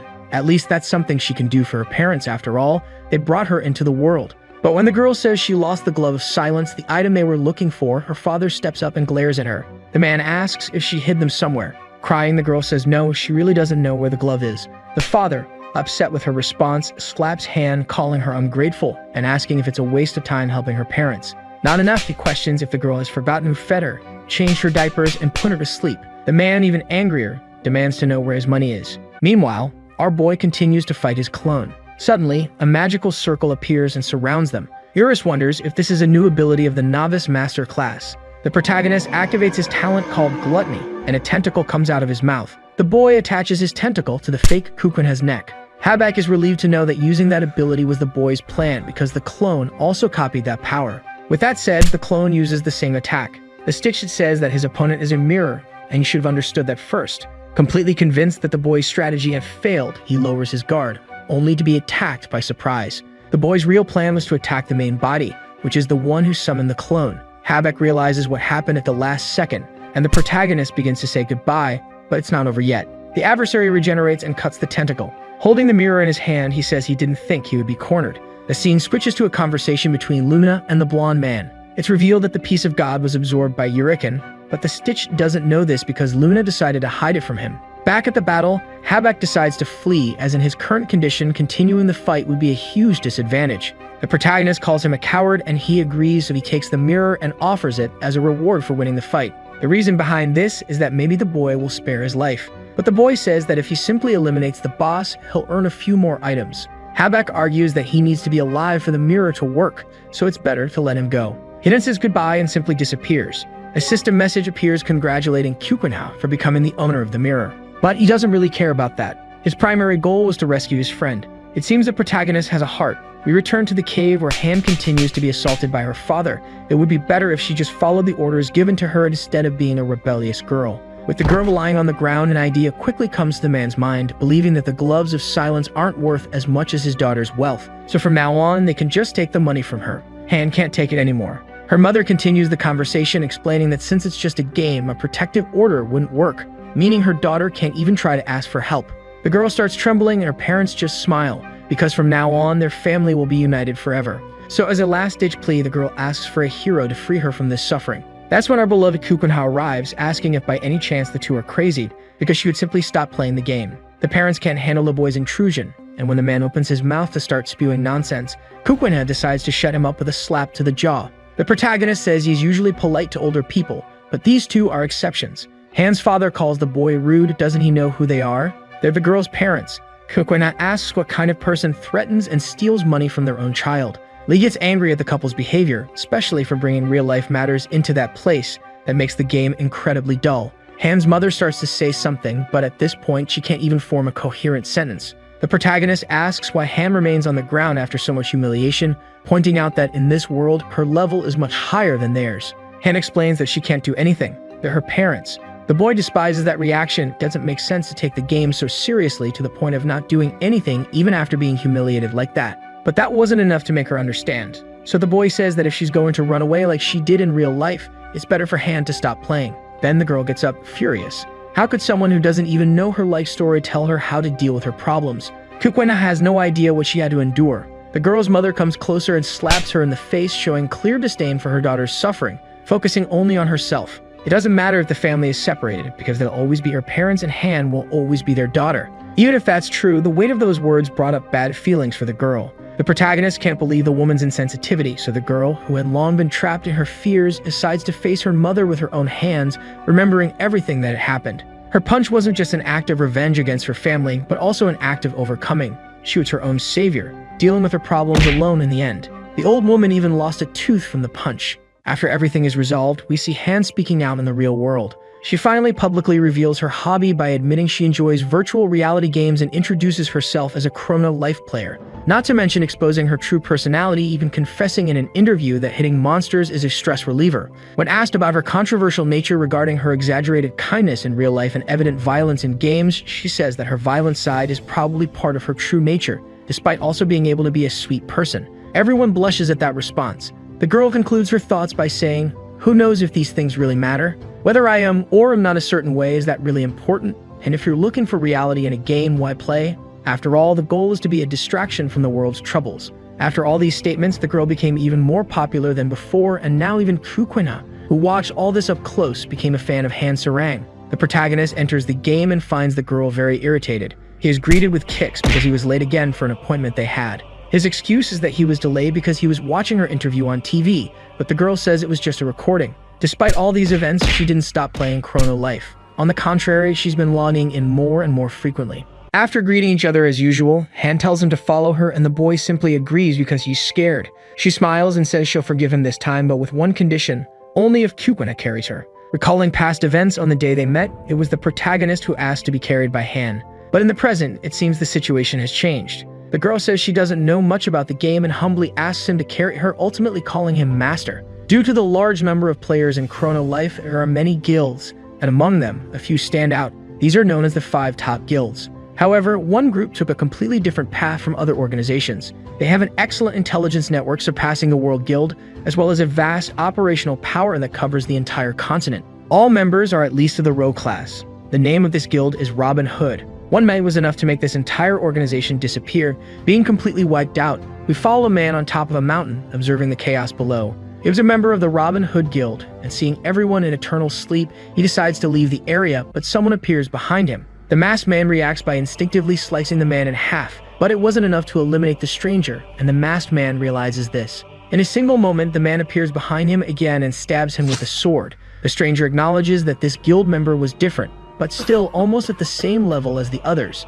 Apparently, he wouldn't survive, yet before he departs, the masked man asks who this man is and what the purpose behind this is. The unknown person says the reason is obvious. He's just doing this because it's fun. And he changes scenery. We're in the middle of the forest, and we see a carriage being pulled by a giant cat. The driver seems like a friendly old man and tells the passengers they'll soon arrive at the Rocky Mountain. Inside the carriage, we can see who the clients are. The protagonist and the girl seem to be traveling somewhere along the way, and we are told the story of their mode of transportation. This vehicle is very popular in Chrono Life, called the Manhwa carriage, named after the demon cat that was tamed and brought into the human world, where it learned to pull carriages. The creator of this service is just some player with a professional taming talent. His profit is extremely high due to the success of his business. With this brief story concluded, the passengers finally arrive at the Rocky Dungeon. The protagonist looks at us with a chicken leg in his mouth, and it's said that this is an immense dungeon up to 1205 meters above sea level. Various level 30 monsters appear in that location. Since there are so many of them, it's a well-known place among beginners, as they can level up faster there. At least that's what Lee heard, but he never actually went there. The reason they are there is to level up Han. At that moment, she's much more serious than the boy expected. After asking him to carry her, they ended up in this situation. The boy says it's going to be very boring to help someone level up, and when he mentions this, he remembers the surprise he prepared for the girl, transcendental gauntlets which he gave her as a present because she lost the old ones. Han was very grateful. You can tell by the expression on her face, the main reason for so much happiness is that it had been a long time since she received anything. The protagonist doesn't understand how that's possible. A famous person like her should be surrounded by gifts. The girl says she gets a lot of things from her fans, but they can't compare to Kukwena, and the boy agrees with that. The girl reaffirms this in a special way, then Han says she'll make good use of the gift, and when she stops to think, the name of his character in the game is still a mystery.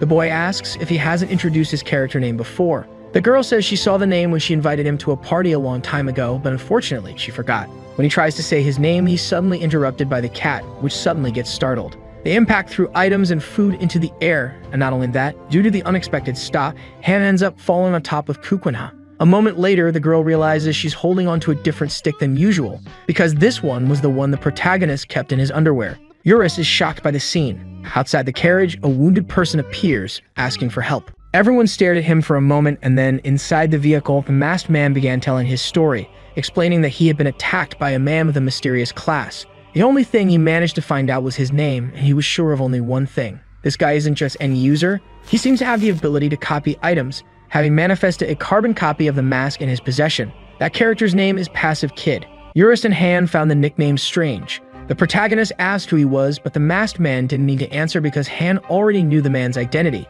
"That's Hong from the Robin Hood Guild," she said. The boy asked if she knew him, and she replied that even children knew who he was. Eurus added that Hong had fought against the boy on the day he killed the entire union of the 5 largest guilds. Hong asked for help to defeat the Passive Kid. To Lee, none of that mattered.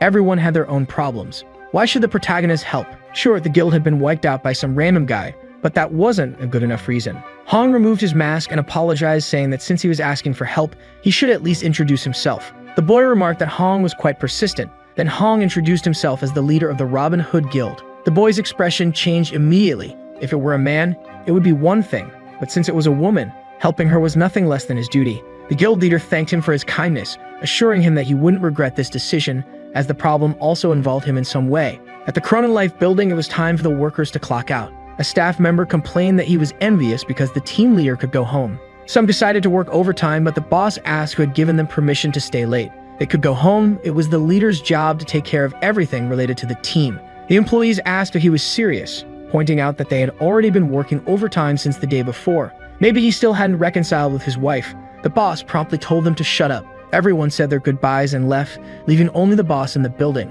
The man quickly changed his demeanor, grumbling that young people these days only pretended to be clueless and took advantage of everything in life without wanting to work, which was why they were doomed to a life of poverty. Now that everyone had left, it was time to make some money. Entering the game, we saw the man flying in the middle of nowhere. He drew his unique rank weapon, called the Executor's Sword. It seemed to have a magnificent power of destruction, but that wasn't all. Another striking feature was his level 999, the highest in the game. He said that now his real work could begin. An interview revealed that not even professional Chrono Life players could complete the game, but when someone reached the maximum level, they would receive a transcendent rank item as a reward. This information leaked after it became a hot topic in the community, but no one had ever seen one of those items before. They only existed in stories.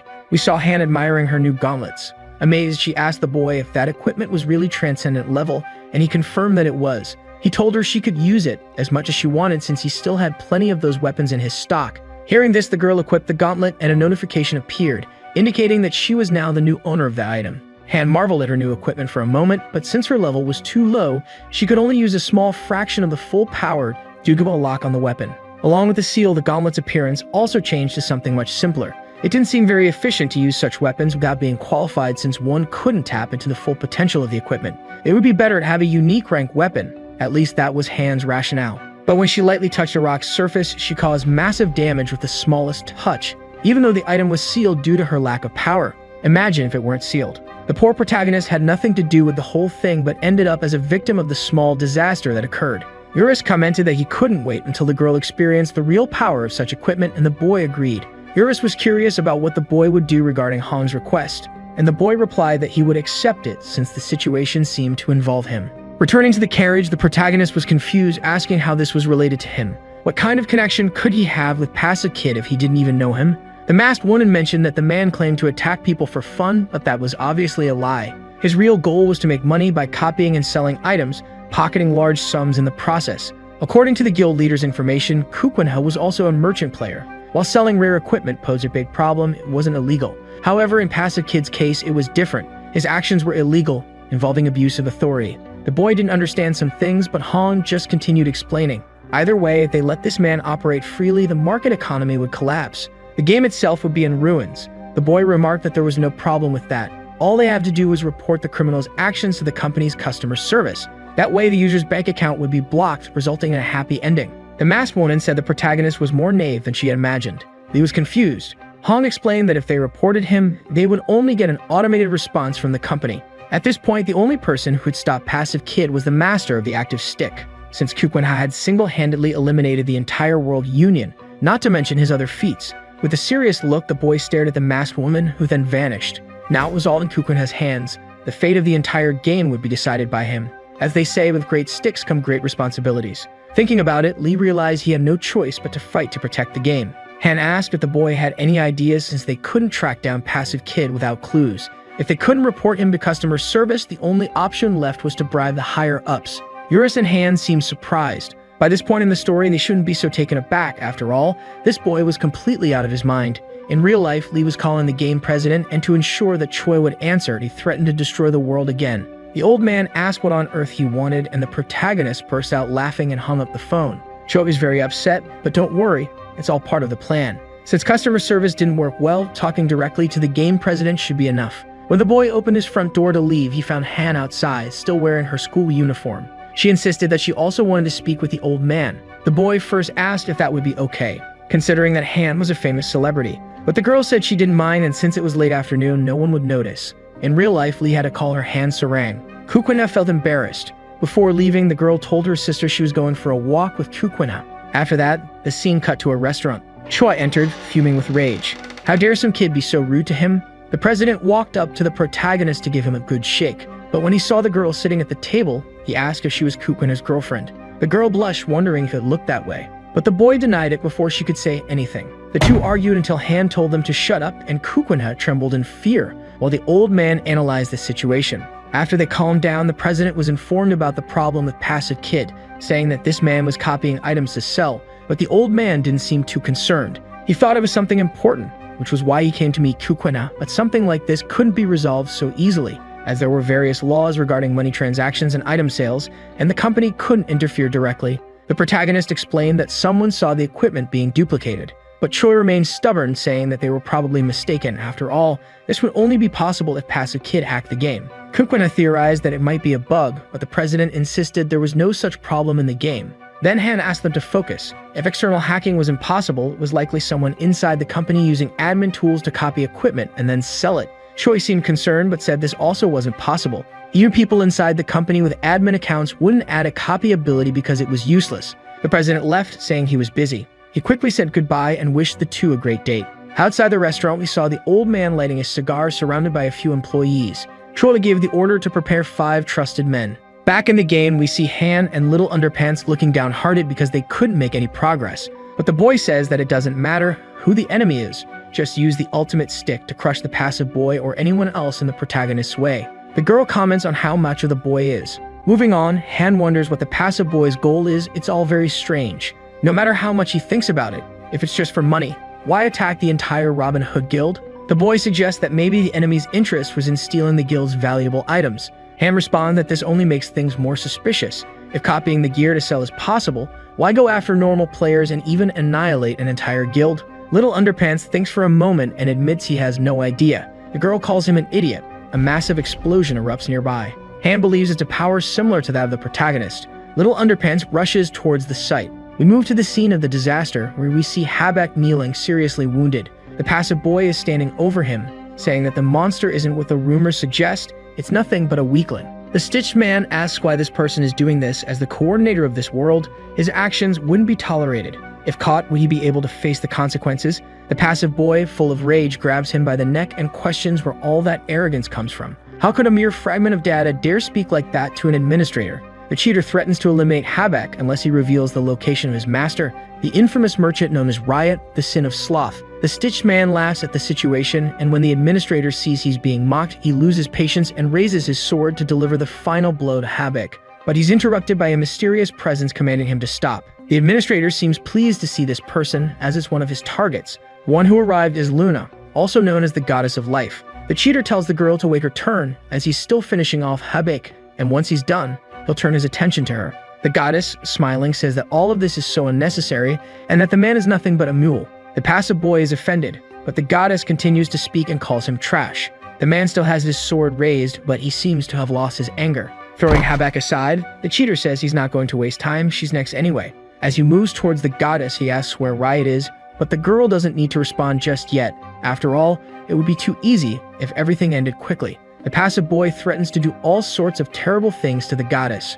Remaining silent, she recalls our protagonist and says that the two are similar, but at the same time completely opposite. The cheater says he doesn't understand what that means, and before he can say anything else, he's utterly crushed by a monster. The goddess looks on coldly, responding to the man's last question. Yes, he seemed like the protagonist, but at the same time he was very different, because the cheater was utterly disgusting. Then the goddess begins to walk away as if she's leaving, but something unexpected happens. The enemy is still alive, standing up and asking if the monster that crushed him is the girl's servant. He immediately assumes that's why she's so confident. Luna looks confused, surprised that the man is still alive, but apparently he won't be for long, because now the girl will make sure he's dead. Trash like that doesn't deserve to live. The passive boy ignores the insults and says he doesn't care about that. An aura arises around them, filling the entire space. They are transported to the administrator's zone, a privilege granted for special purposes like game tests. The cheater tells the girl to stop thinking that place is like real life. In the end, she's nothing but a stupid girl. The goddess turns and keeps her focus on the enemy.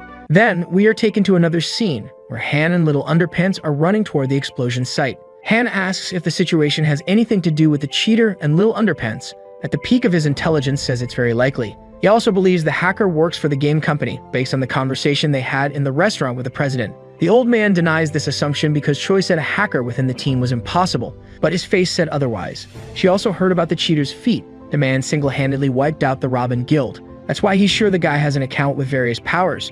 Han says that's a great explanation, but is there any way to run faster? The boy says it's impossible because he has few points in agility, but it doesn't take long to get to the fight's location. As they notice the strange aura in the area, they wonder what it is. Habak is leaning against a nearby tree, and he explains the situation.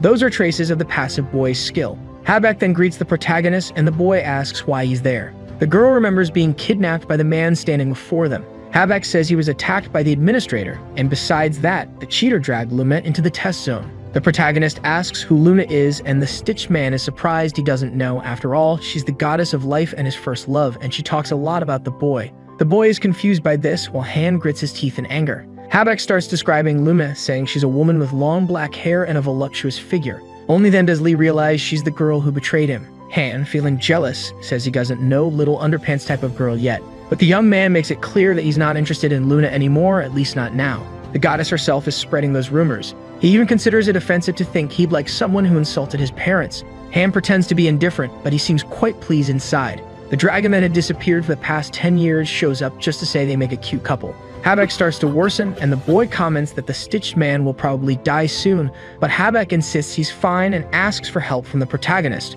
The boy asks why he should help. It would be much better to let him die and then grab the drop afterward. Han thinks that's a great idea, but Habak argues that if he dies, the mirror will also disappear. This worries our boy a bit. Placing his hand on his shoulder, Little Underpants says he'll heal him at all costs. The Stitched Man calls the protagonist worse than garbage. The girl asks how they're going to help the monster since they're out of healing potions. The boy tells her to relax, activating a skill called Cleric's Spirit, and he uses his talent to heal her back. It was indeed a healing skill, but it took a long time to restore health. Perhaps the protagonist should have invested more points in the intelligence attribute. Little Underpants asks what happened to Habak's arm and continues, saying that the body will regenerate, but completely damaged parts won't restore. The Stitched Man explains that bosses like him only fully recover after death. So the boy has a brilliant idea. He just needs to eliminate the Stitched Man, and the situation will resolve itself. But it's not that simple. Special monsters like the Stitched Man don't respawn after being defeated. This happens because bosses with an unusual nature don't change much if they disappear. It's said that Eurus is also a rare monster, which is why he desperately begged for mercy from Little Underpants when they fought in the past. Besides them, Luna is also a unique boss.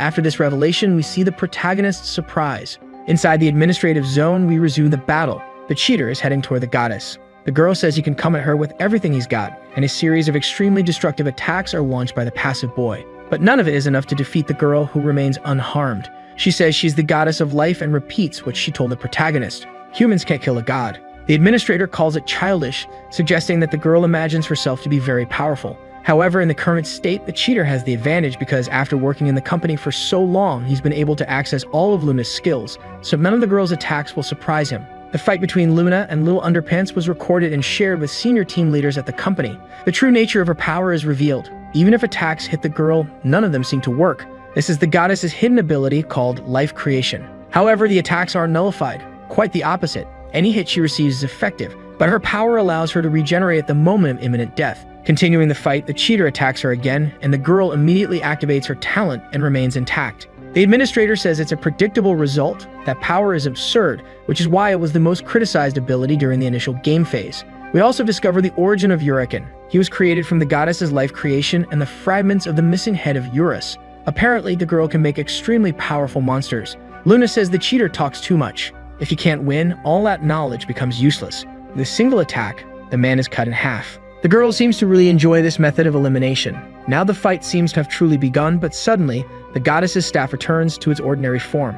At this point, the man asks if she knows why they're in that space. The girl's regression to her initial level is a big surprise, leaving her completely defenseless and worried. The enemy enjoys the expression on the girl's face. Despite being so annoying, she could still make a cute face. Then Luna is mercilessly pierced by the cheater's sword. If he kills her, the master of Habek is sure to appear, right? As his final act, the administrator bids farewell to the goddess of life. In the real world, we're taken to a sort of hotel with several bottles of drinks on the table. The passive boy is drinking with a woman and a couple, saying that it's good to have some fun after doing a lot of overtime.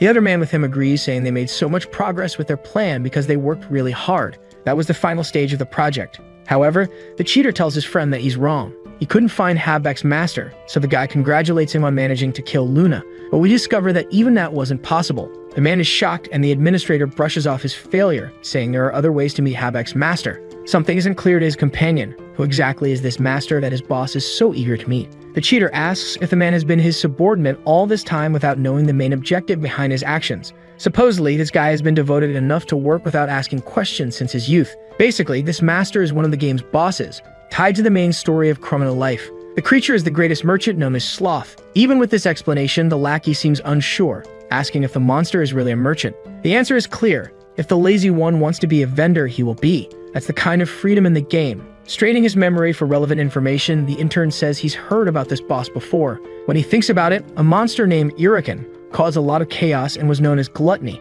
for having an ability that absorbed others. His boss feels embarrassed. The boy doesn't even know that these monsters are classified as the 7 deadly sins. It's a concept often used in films and games, the sins being pride, greed, envy, wrath, lust, gluttony, and finally, sloth. These sins are the source of all others, hence why they're called the 7 deadly sins. The team leader asks if the intern now understands the concept behind the game's main story. Eurus represents pride, Uriken represents gluttony, Riot represents sloth, and Luna represents lust. Finally, the intern starts using his brain power to try to figure something out, saying it's obvious. As expected, Luna was also a unique boss in Chrono Life. Of course, someone with such a powerful ability couldn't be an ordinary player, otherwise it would completely disrupt the world's balance. Continuing with the story, the administrator tells the intern not to get confused. The girl might be a unique monster, but she's not an NPC. The boy asks what that means. Could an ordinary player really become one of the greatest monsters in that world? The old man explains that the freedom in the game is so great that it defies simple interpretation.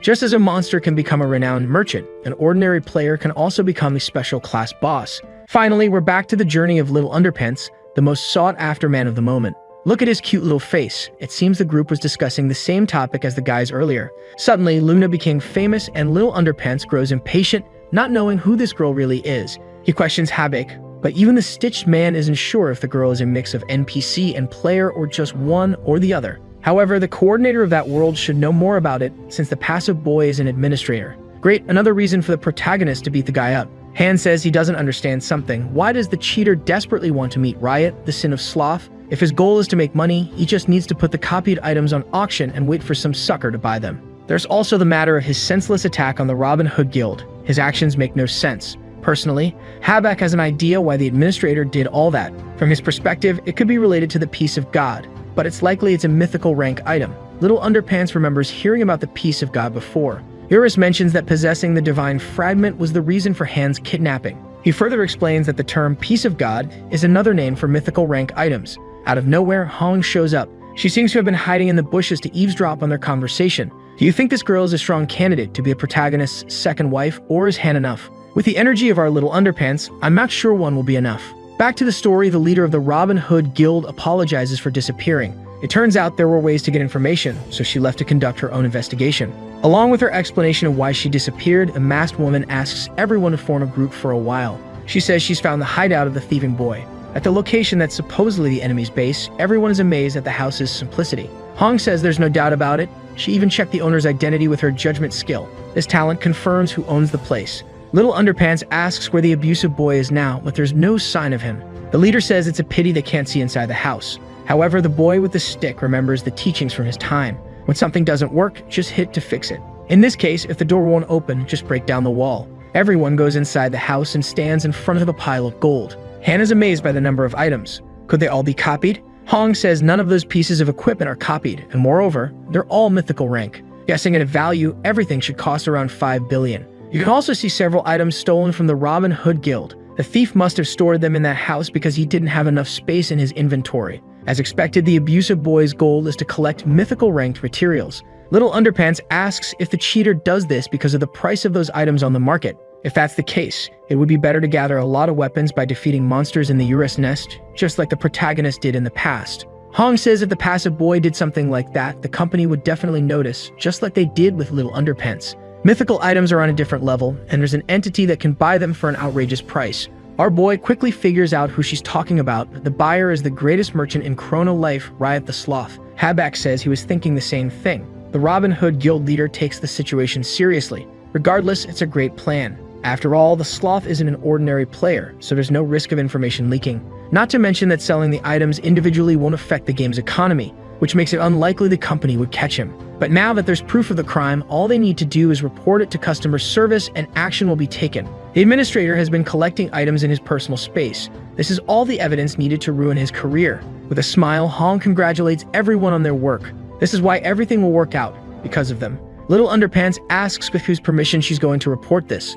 Is she directing a drama? She hasn't stopped talking all day. The leader is confused and asks if there's any other alternative besides that. Little Underpants joyfully responds that there is, of course. They give the abusive boy a good lesson. In the starting village, we see the protagonist wearing a Robin Hood Guild mask. In front of him is the infamous cheater, with an expression of pure joy. Han wonders if this is the man he's heard so much about in recent days. If this guy is the abusive boy, then he took the bait just like Little Underpants said he would, right in the center of town. The cheater asks why the mask, and our boy says he borrowed it, because he's a famous figure.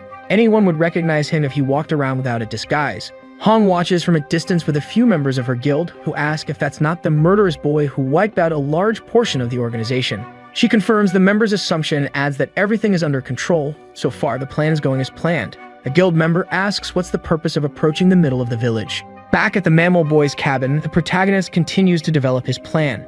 First, they have to collect all the items from the place. His prospective wife asks why, and Little Underpants just says to do it. Besides, he asks to borrow a mask, preferably the one she's wearing. Unfortunately, Han seems to be marking his territory. A single critical hit would be enough to dismantle Little Underpants right in the middle. Sometime later, we see the fool boy arriving at his house. He finds only half of the wall still standing, and he quickly assumes he's been robbed. When he enters to check, that's exactly what happened. On the floor is a note, and the message says for the robbed boy to go to the center of the starting village at 7 p.m. He wants his items back. Love, Little Underpants. After reading that note, the man grinds his teeth in anger, maintaining the same expression even now, facing the most overpowered human in the whole game. The stolen boy asks how the protagonist dares take all his money. Little Underpants tells him to calm down and not get too close. Then he asks Han for an item. With the weapon in hand, the protagonist threatens to sell it to the NPC shop if the cheater keeps coming closer. Disbelieving, the passive boy asks Lee to stop. That equipment is worth 200 million in-game currency, and if he sells it to a bot, he'll only get 300 gold. Finally, the man asks what the protagonist wants. Little Underpants says he wants nothing more than to have some fun with him. Would there be a problem with that? How will the passive boy react now? Watching him tremble with rage is just too satisfying for our stick-wielding boy. Amidst the provocations, the cheater loses his cool and uses his privilege called the administrative zone. The battle begins within the space, and the opponent questions how a nobody dares fight against an administrator. He probably doesn't even know that Lee doesn't flinch even for the president, let alone someone lower in the hierarchy. A blow strikes the protagonist, throwing him away and splitting his mask in half. Little Underpants despises the man's attitude, calling an in-company player useless. The opponent advances, saying that game addicts like the protagonist forget about reality. They're so immersed in the game that they go crazy and treat characters like they're humans. According to Lee, it's shameful to blame players for no reason. Is the cheater having a midlife crisis? The murderous boy moves back to prepare an attack. The protagonist tries to predict its direction but can't, getting hit by thousands of strikes at once. This time, the cheater seems to want to convey a deeper message, saying that all players are equal. It doesn't matter how much hard work the developers put in, All they get is insults and criticism. 7 years ago at the Chrono Life headquarters, there was the young developer. But we're back in the present because the protagonist isn't interested in pointless chit-chat. How dare he try to use the villain's sad backstory to justify himself? Little Underpants doesn't care. All the troublesome boy will get is stick to the face and a lot of shouting. The careless opponent takes a direct hit from our boy but regenerates with a healing factor. Little Underpants wonders what abilities the administrator can still use since they're confined in a room where he's the supreme authority. The item thief uses a skill called Spirit of a Titan. Impressed, Lee imagines what attributes were enhanced by activating this skill. A gigantic aura forms and begins to envelop the man. That's the Spirit of the Titan. While the talent is active, damage and range are increased by a mere 1000%. Just by swinging his sword, the attack covers a ridiculous area. While the protagonist quickly realizes that this is clearly hacking, so he activates the Gluttony skill to absorb the cheater's status. But the passive boy reacts by activating a speed skill, initiating another sequence of attacks. Little Underpants doesn't seem to be in a very good condition. The ragged boy says the outcome of a battle is determined by status and calculation, and he has all attributes at level 99,999. The protagonist soon takes a punch to the stomach, and the passive boy says that it doesn't matter how good his control is against such an enormous power difference, there's no chance of winning. He even belittles the boy's game mechanics, saying from his perspective he's just an idiot who relies on items to reach the highest level. This doesn't make our boy happy. Hearing this from everyone is annoying, but that man is also just a criminal taking advantage of an administrative account. Yet you can see the cheater's nonchalant expression. He even asks if the protagonist isn't jealous. After all, he only needed to make a few adjustments to the data to become the strongest character. Before the passive boy can finish his thought, he gets headbutted by our boy, thrown back, disoriented, and wondering how he got knocked down so fast, even though the opponent's agility is so low. Little Underpants, lying with his face on the ground, says it's just a game mechanic. Once again, the battle reaches its peak when the cheater decides to use another talent called Speed of Light Dash, which seems like an improved version of the previous skill. All confident, Little Underpants' enemy says to come at him with everything he's got, and nothing he does will compare to his power. The protagonist uses a strike from his stick to propel himself and gain speed, allowing him to hit his target head-on. Isn't that amazing? He only needed to turn off the rebound control option in the game settings. He also asks how it feels to take a hit like that, but his opponent doesn't yield and keeps talking about how the game's mechanics are garbage, so Little Underpants shouldn't get too excited. The boy agrees, saying it's true because it's much slower than using a speed skill, but he concludes that it's past time to end this. The angry boy tells the protagonist that he doesn't understand the situation. Because of that lucky hit, Little Underpants has become way too overconfident. A mere player can't win a battle against an administrator. However, the protagonist says there's a way. Raising his hand toward the enemy, the boy bids farewell to the passive boy. Even though he was fast, it was fun. Suddenly, we're back in the square where Han is sitting, wondering about Little Underpants' situation. Hong is beside her, commenting that she doesn't know the details either. Even his girlfriend doesn't know that it must really be confidential information.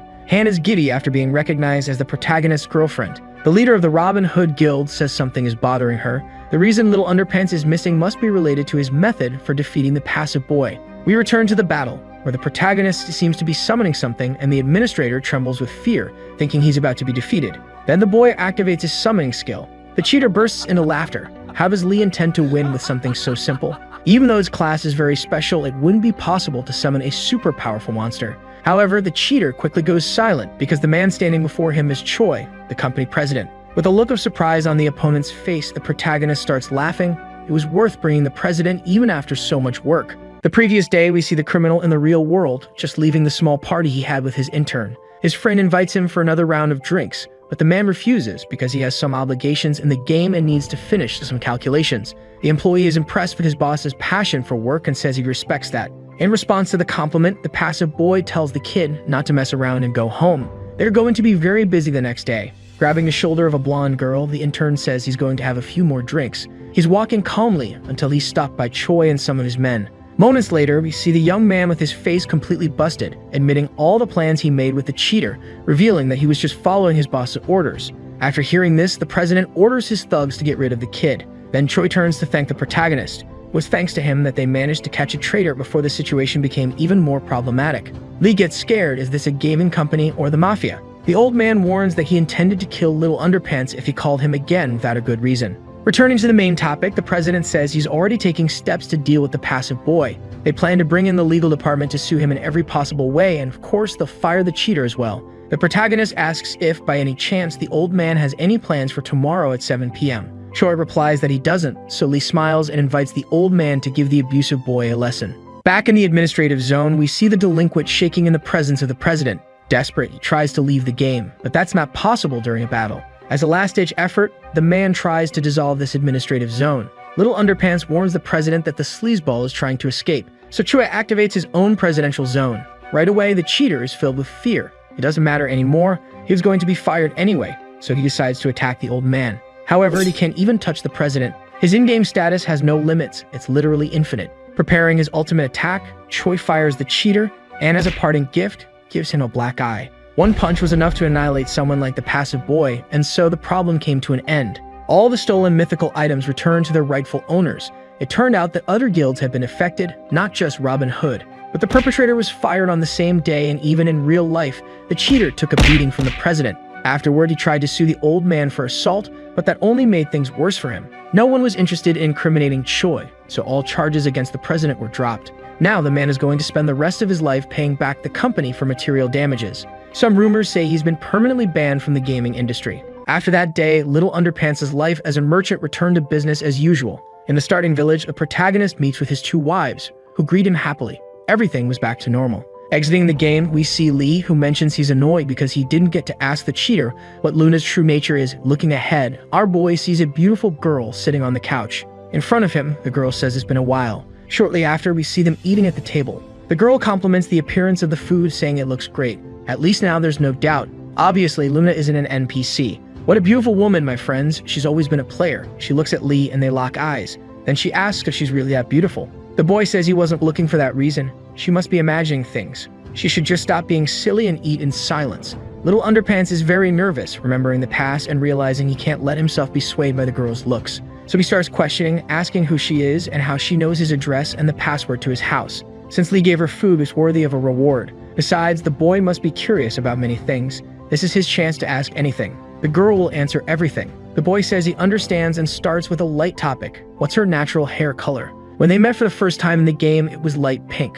Luna is happy that the change in her appearance was noticed, and she confirms that yes, that's her natural hair color. Luna gets curious. Maybe Little Underpants prefers pink hair. Should she dye it? Without wasting time, the protagonist wants to know if the girl is a special boss in the game. In the past, the goddess of life apparently died at the hands of the passive boy. If that really happened, her user should have been deleted. In response, she says that she was eliminated, but her character didn't disappear. This was because her death occurred in a human state. She didn't know it at the time, but if you're attacked by an administrator in the test zone, the god's authority vanishes. It was a relief. Otherwise, she would have died as a unique boss and not in her human form, which would have meant her user being deleted. The protagonist asks if she intends to kill 1,000 players again to become the goddess of life once more. Luna asks if the boy really thinks that just by eliminating 1,000 players, she can regain her former class. The boy is confused. She explains that it's only one of the conditions to become the goddess of life, and on top of that, you need to complete very complicated tasks. Only then can you change class. Plus, the girl has full control over her form. She can turn human or goddess at will. She asks if that was all, and the protagonist thanks her for answering all his questions. But Luna still hasn't said who she is. Lately, wherever Little Underpants goes, the girl follows as if she's stalking him. Doing that outside the game is also crazy. If everything isn't clarified, he's going to call the police. Trying to explain her condition, she says that many people are hindering her goal. The reason she traveled a long way to our boy's house was to make an offer. Luna begs for Lee to be her man. That's quite the charmer. He got the girl to take the initiative. Thinking it's a proposal, Little Underpants gets extremely confused. The doorbell rings. Thank goodness. Just imagine having to stay in a situation like that. The boy quickly heads to the door, thinking it might be his escape from the awkward atmosphere. But it turns out that the person at the door is his future girlfriend. If she finds his mistress or guests in the house, that would be a huge problem. Hannah's welcomed in and says she's impressed with the house. It's very organized. She notices the food on the table, and Little Underpants trembles with fear. The longer they keep talking, the greater the chance something will go wrong. So Lee asks why his neighbor visited, and she responds that she came to talk to him about the game and asks when he'll be available. Unsure, he says they can probably play in the morning. We see that Luna is hiding behind the wall, listening to their conversation, which is nearing its end. Han says it's settled. They'll play early in the morning. If Lee is late, he won't be forgiven. Before leaving, we see her ask for the protagonist's cell phone number. She can't come to his place in person every time she wants to talk. It's not every day our boy gets his celebrity's contact, so he asks if it's okay. Done. Their number is saved. Han was about to leave, but before she goes, she warns that if her messages aren't answered, well, you don't want to know what will happen. The protagonist says he understands. On the other side of the door, we see the girl having a mini meltdown. She finally got his number. Did everything go well? Maybe it was too sudden. Okay, better hurry up and send a message. Back inside Little Underpants' house, he wonders why all this is happening, especially in the middle of the night. Luna asks why he asked her to hide. It's not like they were doing anything weird. But the boy says that just having her there is unusual. Yep, folks, women don't miss a chance to go after Little Underpants. Sometime later, we see our black-haired goddess remembering what happened that day. After asking the protagonist to form a group with her, the young girl ends up being rejected by him, who asks why he should play with her since he was stabbed the last time. Besides, he is in a group with the love captain and would probably be beaten if he stopped participating. Then we see that our waifu is watching our protagonist and his colleague from afar. She says she is jealous, and that makes her want to ruin her. But this time, she will let it go as he will end up killing that woman anyway, and he will be her man. All this for the sake of the end of Chrono Life. Then we see the little dragon annoyed saying that he can't carry her since the level difference is huge and it's impossible to do that.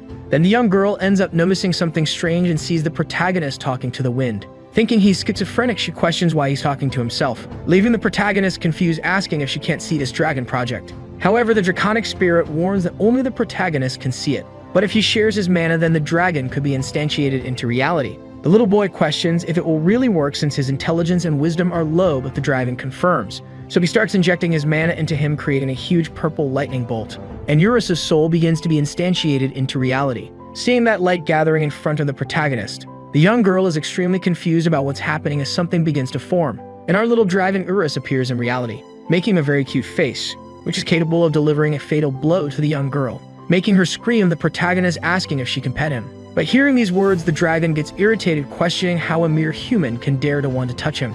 But the protagonist confirms that it's okay, and she heads towards him. Suddenly, he hears a voice calling him, and when he looks, he questions what he is doing there. Then we see that it is Habak next to a griffin. The Stitched One says that the situation got a little worse and he fled in a hurry to meet our protagonist. But the hero questions how he found him, discovering that this is one of his abilities. Practically, he creates a mirror with GPS capable of locating a person who has already been his opponent. Habak says it's not time to talk about that, and that right now that person is going to appear. But before continuing his sentence, the protagonist interrupts, saying that his arm has regenerated, discovering that it was his master who did it. Suddenly, the two feel a strong tremor, leaving the girl who is holding onto the little dragon like a teddy bear confused, while the Stitched One just gives a small smile and says he has arrived, his eternal master and also the master of the Great Throne, the one who is known as the Disaster of Laziness. The girl is impressed with all that and with those angelic armored soldiers, but the protagonist is quite alert with this disaster. At first, he thought they would all be humanoid monsters like Habak, but his throne is immensely large. The Stitched One takes his griffin and goes to the throne, apologizing to his master since he didn't have time to explain the details to the hero. But the Disaster of Laziness says it's okay since he himself will explain the situation to him. Upon hearing this, Habak looks a little scared but soon understands the situation, as that gigantic throne falls and crashes violently to the ground in front of the protagonist, causing such a strong impact that it almost makes the two fly away. The God of Laziness says it is a pleasure to meet him since he has heard a lot from his subordinate and that apparently he is the current hero. Now seeing the real appearance of the God of Laziness, the protagonist is scared, while the man gives him a threatening look. Elsewhere, we see an abandoned temple. The previous goddess walks through this temple calmly until she finally finds her goal. Then we see that she is in front of a throne with someone sitting on it. This person is the first hero Suryopi, who has been dead for hundreds of years. She discovered that he was the first hero because of the game's description, since he was a legendary, complete, and familiar man. Suddenly, the symbol on her forehead starts to glow. But our waifu already knew this would happen, and it's exactly as expected. Then she places the staff in front of her, and even without knowing who had the idea of creating such a childish and cliché story in the game, she still likes it a lot since that's the charm of Chrono Life. Her staff starts to glow a lot, and soon a golden aura begins to circulate her entire body. Meanwhile, near the beach, we discover that the Disaster of Laziness, one of the 7 deadly sins, contains the troop of the strongest angel tribe. It was also called the Great Merchant, a presence consistent with this huge throne made 100% of pure gold. However, the grand and majestic presence of the disaster comes in the appearance of an angelic little boy, standing on a throne clearly very disproportionate to his size, leaving the protagonist and the love captain confused with this scene. While the little dragon calls him a brat and that he continues with the same charisma as always even after they have known each other for so long, the disaster starts to float and approaches the protagonist and his group. He introduces himself as the Great Merchant and Disaster of Laziness, asking if he is the hero that his subordinate mentioned. The little boy confirms that he is, while wondering what this feeling of being tormented by a child is, but the child in front of him gives a scary look and says that the hero's level has dropped a lot, making the protagonist get irritated with these sudden insults. But before saying anything, he is hit by a kick from the disaster. making a little ketchup splash from his mouth while he is confused. Soon the young man prepares another attack, delivering a spinning kick to his face and throwing him violently against a rock. Havoc is confused by his master's actions, asking why he is attacking the hero since he was the one who helped him. But the lazy one tells him to shut up, since if he wanted to talk then he wouldn't have come. They are an existence that will always be the opposite of humans and can't believe his subordinate unnecessarily approached him. Hearing this, the Stitched One is a little shocked by his master. But the protagonist stands up, saying that he is right and that a player and a monster will never be friends. So now that he made the first move, there is no problem in beating up a child. The disaster still looks irritated and tells him not to be mistaken, since it was the protagonist who made the first move. Then he lifts his leg and stomps the ground, creating a huge shockwave, reminding that the protagonist killed the capital sin of pride, Eurus, and accelerated the whole process. Then throws a huge stone in his direction, and while preparing to hit it back, the protagonist asks why he is complaining about this now, destroying the rock with just one attack, which soon after turns into a huge shockwave, exploding everything in its path. Quickly, the little angel appears, saying that Eurus was the strongest boss in the game. Then he kicks the protagonist in the belly and says that the sin of pride was supposed to be in the final raid of the main story, however he was killed, messing up the whole order. Moreover, the sin of gluttony also should not have been consumed that way and should have been defeated in 10 years. The young girl says that at that time it was Eurekan who attacked him first, while the protagonist only defended himself. But the lazy one just tells her to shut up, automatically making the young girl sweet cold. While with a threatening look, he questions how she dares to interrupt him, falling to the ground out of fear. She wonders why she is feeling all this pressure inside a game and that she wasn't like that even when she faced Eurekan. Little Eurus is watching all this with a neutral expression, until he notices something and starts staring at the little lazy one in front of him. He explains that Eurekan was born because Eurus was killed, and in the end the protagonist caused all this. And the problem that has been growing since then will soon explode. The first hero, Yopi, known as the strongest human in Chrono Life, will be resurrected soon. Then we see that this process has already begun to happen, and a glowing aura begins to circulate the skeleton's body, while the goddess gives a small smile and says she knows it's not time to wake up yet. So she had to go there personally to share her powers with the dead.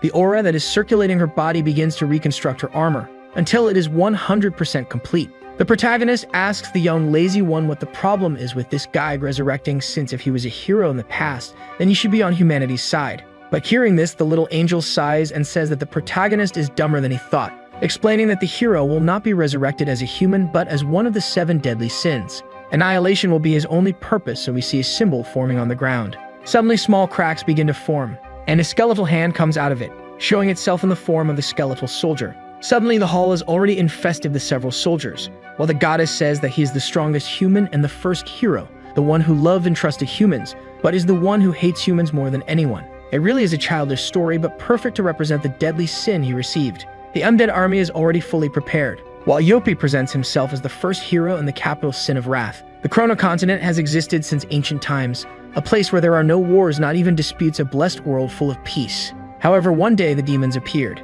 They attacked the residents and decimated the houses. In an instant, the continent turned into hell. But at the time, a light appeared in the midst of disaster. This was Yopi, who was later called the first hero. But before the story continued, the protagonist jumps, as he is not a fan of hearing the game's stories, but understands that the dark hero was resurrected, yet the young man was there just to beat him up and say whatever he wanted. Our little boy says he defeated Eurus with just one punch, so he doesn't understand why he should worry about the first hero, much less why he should be afraid of him. The lazy one says that the protagonist is more foolish than he thought, and can't believe he doesn't know human fear even when he is one. So he warns that everyone will be attacked by the hero himself soon after turning to leave. The protagonist still questions where the boy is going, since he thought he had gone there to fight. But the lazy one says he was wondering about the current hero's situation, but it seems it was nothing serious, and leaves a warning that he walked alongside the hero Yopu, also being the only human he recognized. So he can confirm this very well, and the protagonist is not able to defeat him. But our hero just said that this made him more willing to beat him up, and while preparing an attack, he says he won't let him go so easily after being attacked. But before doing anything, he is stopped by the Stitched One, getting extremely irritated and ordering to be released immediately. But the guy tells him to calm down and that there's no need to fight since the conversation ended well. The protagonist remembers that he was just attacked, but still he asks him to calm down since he is making a lot of money selling items. He explains that the person who was buying all the protagonist's items was precisely the great merchant who spent 15 billion gold. Meanwhile, we see the face of a giant skeletal dragon along with the entire undead army of the hero. Speaking to Luna, he said he understands and that many years have passed since he died. She said he should have been resurrected much later. But the main story is already a mess, and since she has already provided enough mana, then he won't need to worry. The hero thanks and says he will repay her if he gets a chance later. Then our waifu asks where he is going, but the hero says she is asking the obvious.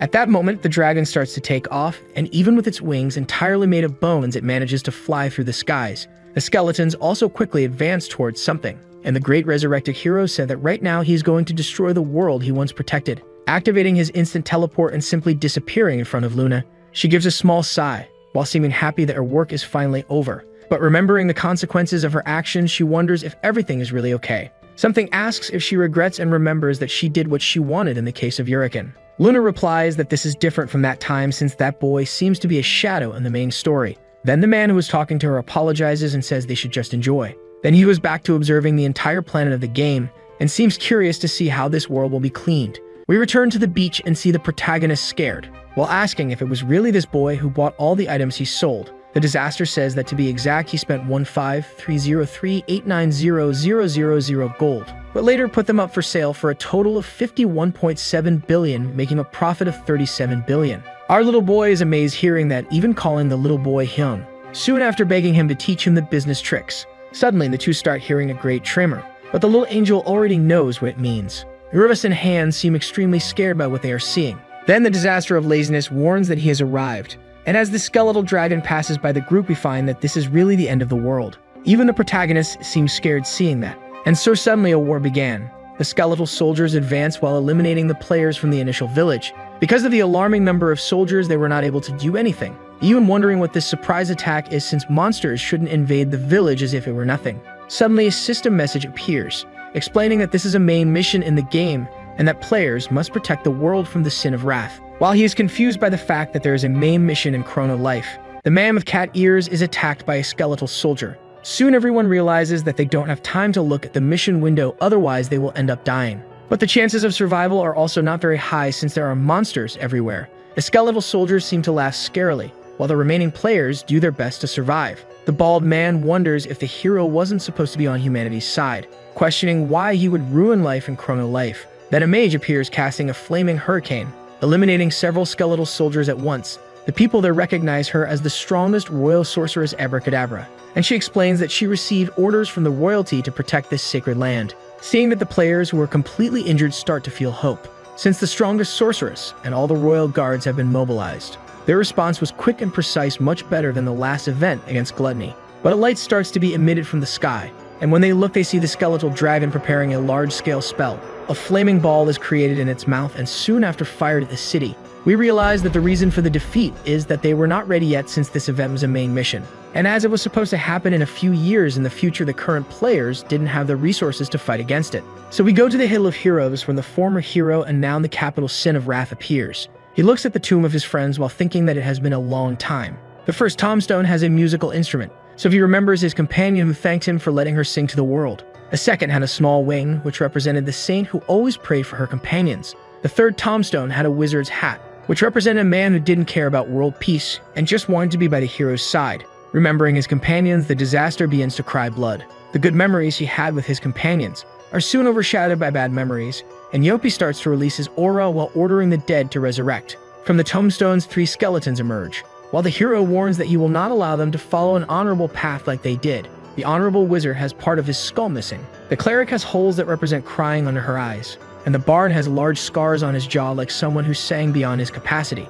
The hero with his blood-red eye and a threatening look orders his former companions to get ready, as it is time to end the story that never ended. Then we return to the protagonist picking his nose, and saying that this so-called hero will lose to the stick, just like the others. As he walks, he says it's been a while since he used the Intercontinental Strike. Then the disaster asks if everything will be okay since normal players can be caught by the attack and die. There is also an army of undead, and if his attack does not have the holy attribute, it will not work. So this powerful attack he prides himself on will also be useless, and when the server restarts, the army will still be alive. Warning that no matter how strong he is, he won't be able to face this war alone. The protagonist said that it seems fun, and will still try alone. The war will be stopped by him and his faithful squire. Then he prepares his wooden stick, disables the rebound control option, and with a great impact launches himself upwards, quickly flying towards the city like a superhero. The captain is confused, wondering where the little boy is, soon discovering that he used the rebound to fly away. The lazy one watches the protagonist going to the city, while thinking that he likes his "I don't give a damn" attitude.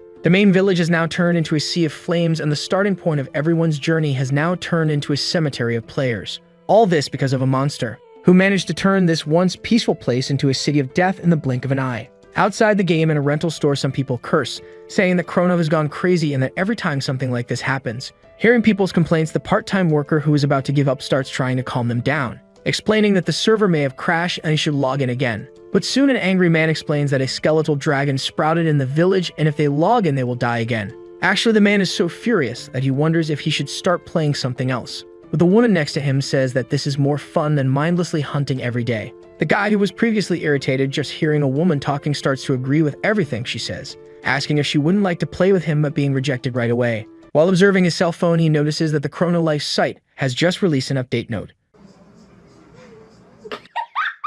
But when he reads the contents of the note, he gets scared, wondering if this is really an official notice. Soon everyone in the store also reads the note and starts debating whether they have gone crazy or something. And if this notice is true, it means that the game's server could end soon. At the president's office, a man says that this is madness, explaining that the main scenario cannot be completed with the current level of players, and that this is a problem that the company's management team should intervene. But the president questions if he is crazy. Recalling the company's policy of non-interference, the man still doubts his president's actions, reminding him of the notice he posted on the site, which said that the main scenario of Chrono Life has begun, and from now on the fate of the world will be determined by the players. If they fail this mission, the hero will win and the Dark Age will be the new setting as all life will be massacred, explaining that the future of the game is in their hands. Returning to the game, we see the village in flames, while the skeletons who have already cleaned up the city just stand still, but soon they look at the skies, seeing something strange. A meteor has just landed in the middle of the city, and from the smoke, we see that the meteor is actually the protagonist, who says that traveling like this is fast,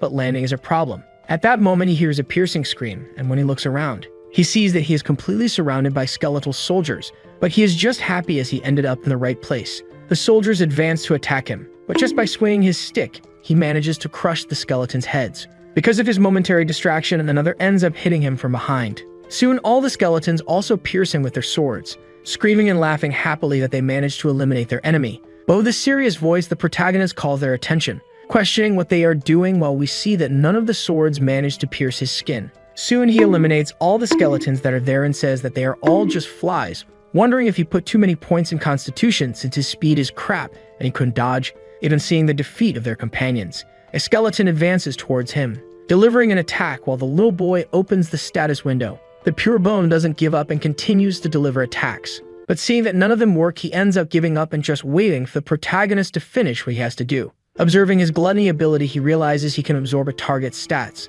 Then he starts giving malicious smiles, leaving the undead who watches scared. All the soldiers he had previously hit start to rise, while that weird tentacle comes out of his mouth. He says it's showtime, making the skeletons confused with that.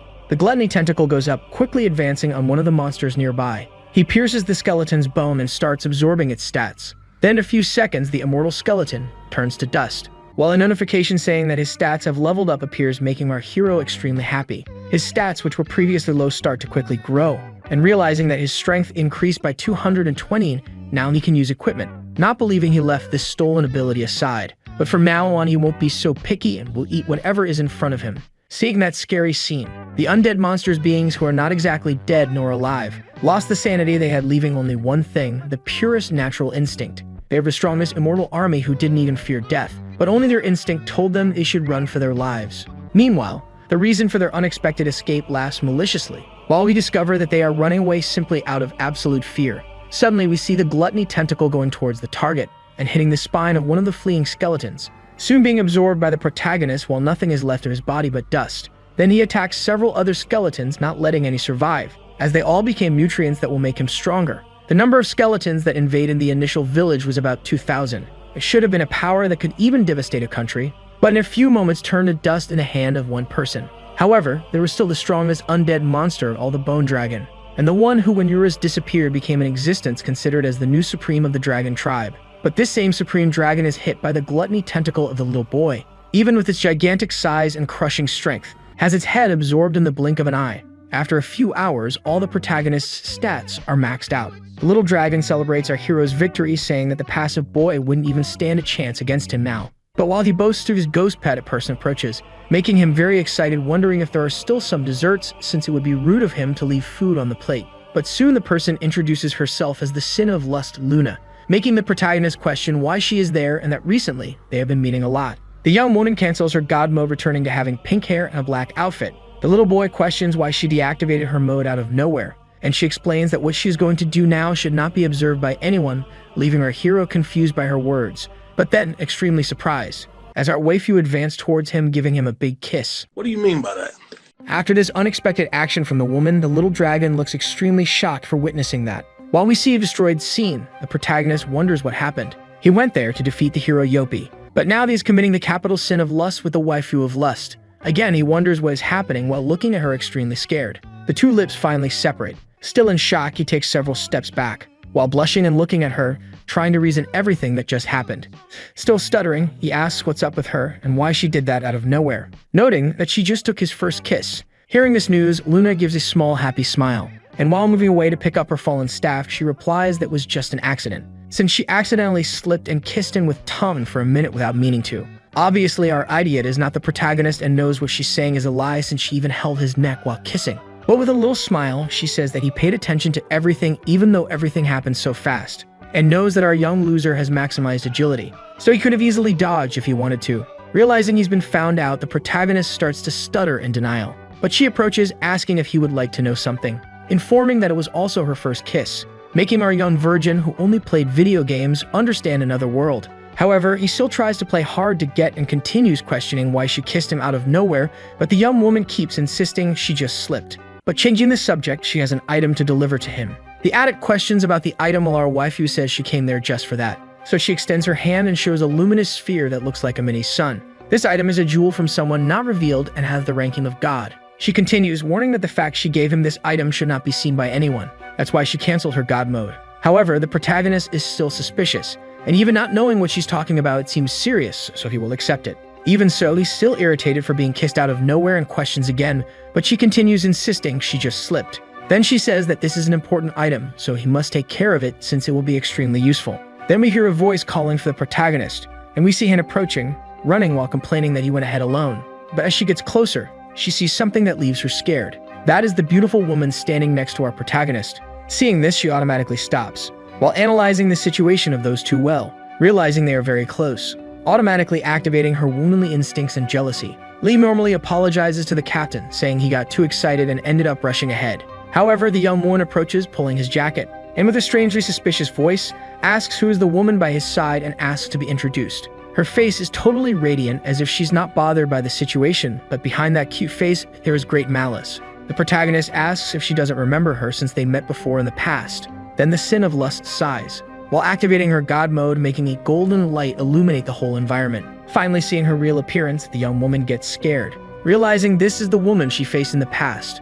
Luna asks if she recognizes her now while calling her overestimated. Han ends up remembering the events of their last encounter, while the waifu asks if the protagonist is going to fight against the hero Yopi, warning that it will not be easy since he reached level 999 with the energy she shared, and by now he must have arrived at that place. A place that exists in the core of the demon world, the Demon King's castle. There we see the hero and his group approaching, while he appears even more powerful than before. In the Great Hall of the Demon King, someone seems to recognize him, calling him the first hero who annihilated the Demon King.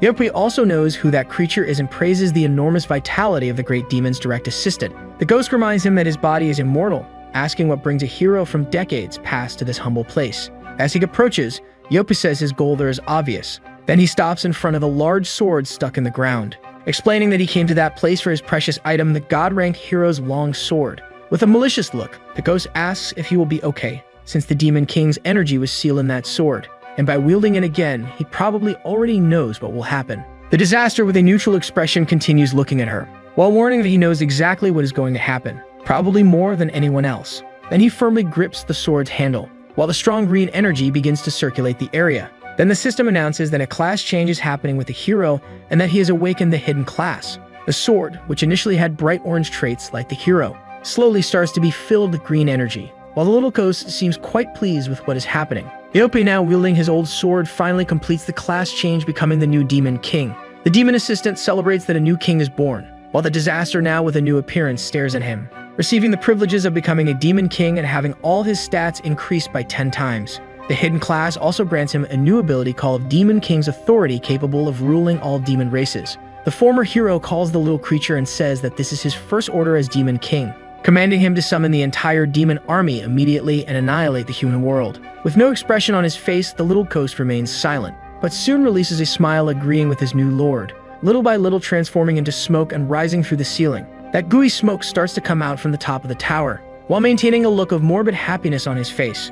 And soon we see that little being transform into a giant mass of black matter with a face. The new Demon King commands all units to advance, while Death opens a huge mouth full of sharp teeth, opening a dimensional portal leading to the human world. Then soon the human world and the demonic world. Two dimensions that until now could not interfere with each other, and that only a few people knew the method of dimensional teleportation. The first person was the hero Yopi. Then we see the Captain Love looking at the sky extremely scared. When the protagonist looks to see what made her like that, he also ends up having the same reaction. The third person capable of using dimensional teleportation is the direct assistant of the demon Death, and it was with this highly recognized ability that made him the direct assistant. From that crack linking the two dimensions, beings start to come out. With sharp teeth and a thirst for blood, that's how it began.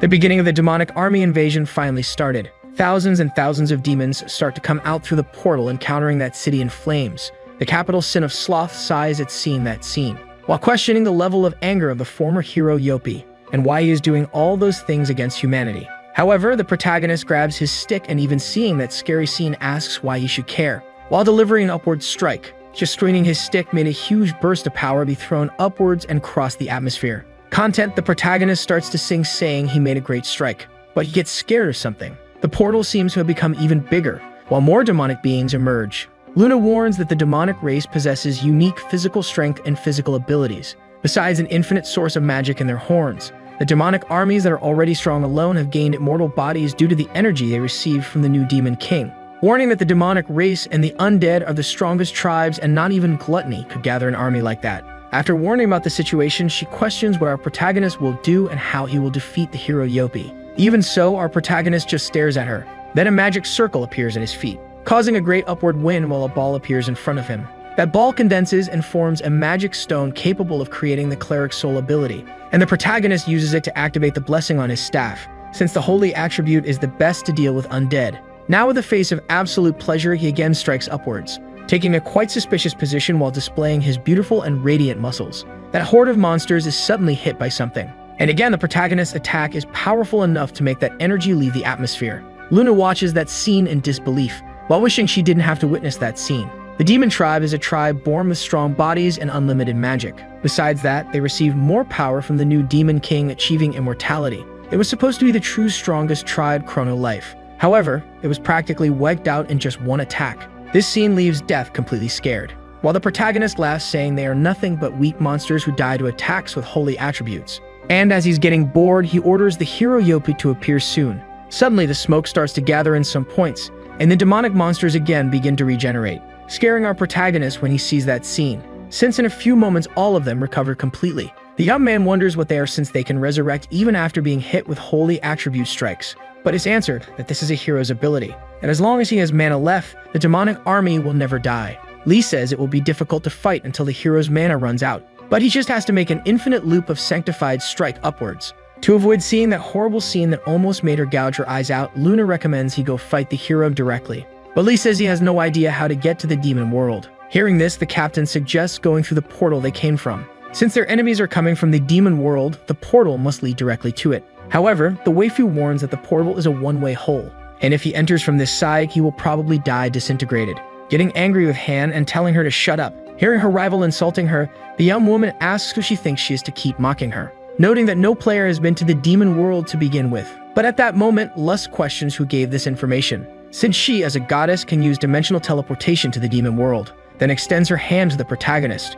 telling him to hold it since the reason she came there was to take him to the disaster. Hearing this, the protagonist questions if that was really the reason since she just gave him an item. But before he finishes his sentence, he realizes something. As she said, she deactivated God mode not to be observed, so it means no one should know about him. Finally, he holds the girl's hand and accepts her ride to the demon realm. Seeing that scene, Han questions if he's serious and if he trusts this woman. He says he has no choice and it's not like there's another way to get to the hero. Meanwhile, Luna is quite embarrassed, since our hero is holding her hand. Then the young woman gives a little smile, while calling the protagonist to go to his goal. The captain shouts asking if she can't take her along, but it's too late and a magic circle appears beneath the two.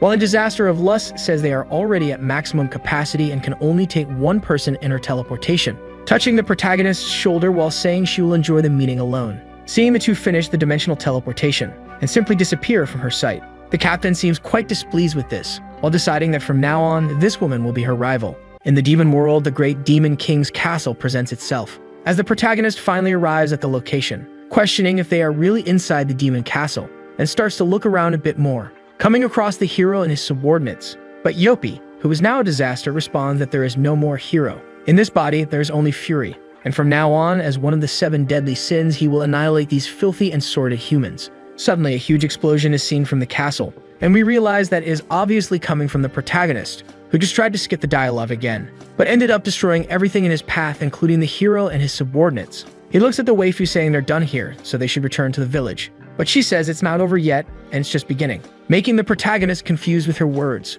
Suddenly, the hero says that's amazing, and that not even the last demon king had such a powerful attack. Realizing that he dodged his attack, the protagonist is confused since his attributes are maximized. But while preparing to attack him with his sword, the disaster says that evasion doesn't just depend on attributes, and launches a huge slash with demonic energy at the protagonist, explaining that the pulse reflection, the look, and even the opponent's breathing are things that help predict the movement and dodge strikes. But what he didn't know is that our protagonist was already behind him while saying he will remember that. Yopi wonders how he got there so fast, attacking again with his sword, but the only thing he hits with this attack is the air. And while thinking he disappeared again, he hears a voice coming from the ground. Then we see that the protagonist quickly sneaked under his legs and is staring at him with this scary look. The warrior tries to stab him with his sword but misses, and we realize that all this is just a joke for our protagonist, since with his extremely high agility, mocking the hero became extremely easy. Yopi looks at him with a lot of aggressiveness. Meanwhile, in the human world, demons continue attacking Han.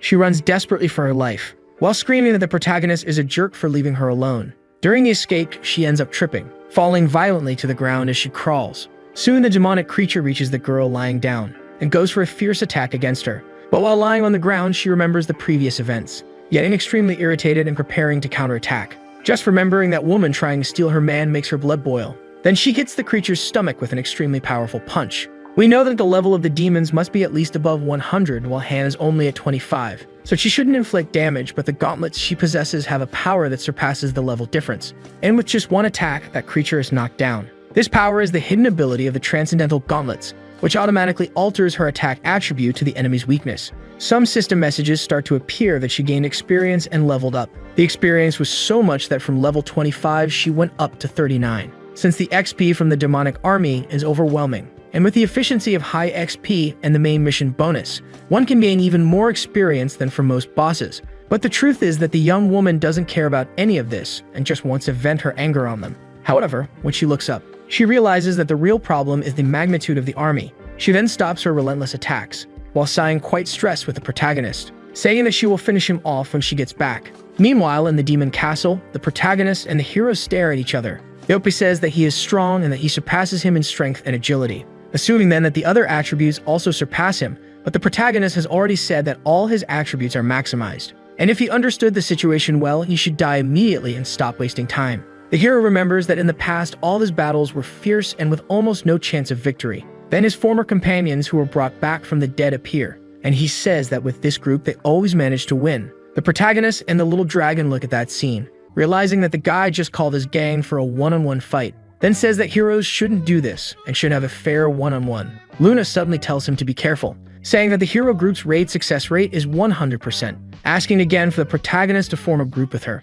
At this moment, we go back to the moment when Captain Love was attacked, but for some reason the creature's attack didn't hit her, since the monster's paw was cut off before it happened. Han is confused, trying to understand what happened, while the monster looks at its severed leg and starts to cry out in pain, letting out a loud roar soon after. The one who made this cut and saved the young woman was Captain Hong, who quickly unleashes hundreds of attacks on the demon, cutting it entirely, and quickly finishing it off while its pieces fall to the ground. She then gets up and asks if Miss Han is okay, being extremely happy to see her friend. But these good moments won't last forever, as that horde of creatures was advancing against the two. Hong is impressed that so many rare demons are appearing in the human world, and that this seems like a war of humans against demons from classic games, again reaffirming that chrono life is very fun, but leaving Han confused about what she's talking about. The guild leader tells her members to attack, telling them to cancel their occupation and show combat mode to protect the initial village. Since the enemies were blessed with immortality, they should sprinkle holy water on their weapons and fight, since the battle against the demon tribe has begun.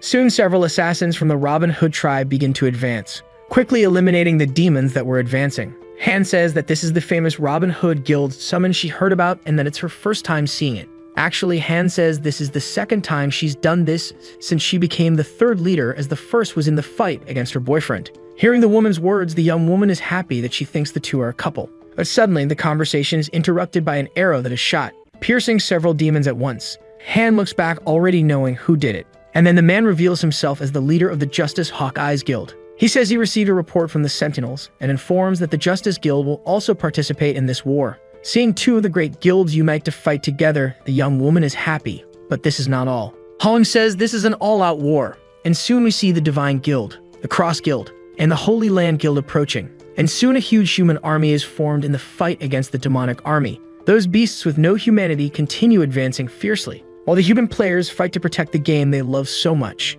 Inside the demon world, there is also a war going on. The skeleton bard starts playing a song, activating the thunderous ability Seraphim's Chant. Soon musical notes fill the entire Demon King's hall, impressing the protagonist, while the waifu says that the thunderous ability is a song that beats in the rhythm of time, notifying that the hero's group has finally started the raid and that you should form a group.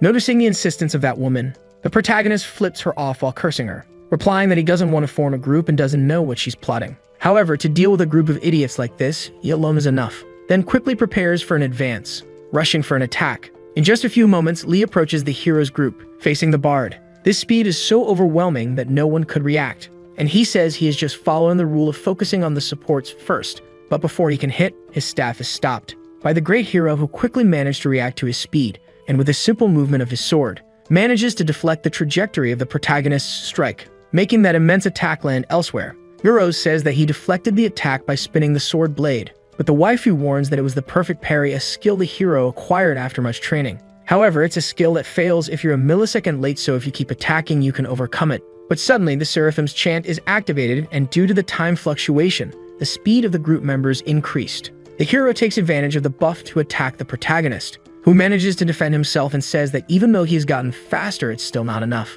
But he probably spoke too soon, since his little pet dragon is quite scared looking at something. The reason for this fear is the hero, who increases power even more using the hidden skill Hero's Glory, which sacrifices a large portion of his strength and temporarily doubles all other attributes. At this moment, the disaster advances towards the protagonist with the aim of eliminating him, trying to land several attacks on him while he only defends himself. Yopi well represents his capital sin and shows a lot of anger in each of his attacks, while the protagonist just defends against all of them, realizing that this is practically like playing with an angry cat. But soon his attention shifts to something else, noticing that the team's mage is preparing a spell in his direction. Suddenly, the skull spell is finished, and a giant whirlwind begins to form above the protagonist. Suddenly, the mage pulls an Uchiha Madara and summons a meteor, which quickly falls towards the castle. The protagonist thinks this is that OP arcane spell, and this is his first time seeing it in person. With his current agility, he could easily dodge this attack, but while preparing to deflect the meteor, he thinks it wouldn't be fun if he did that. And soon we see a great explosion comparable to a nuclear one coming from the castle,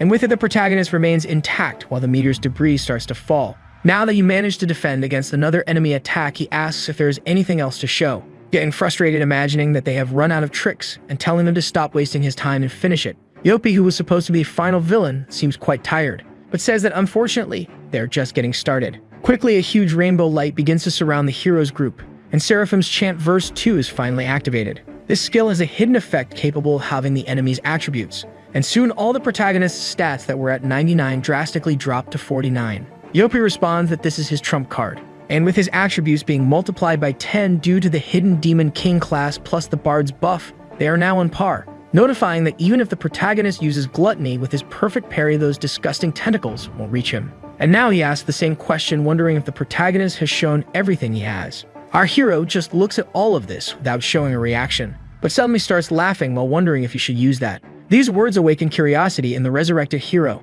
while Euros knows he will probably use the hidden ability the passive boy used.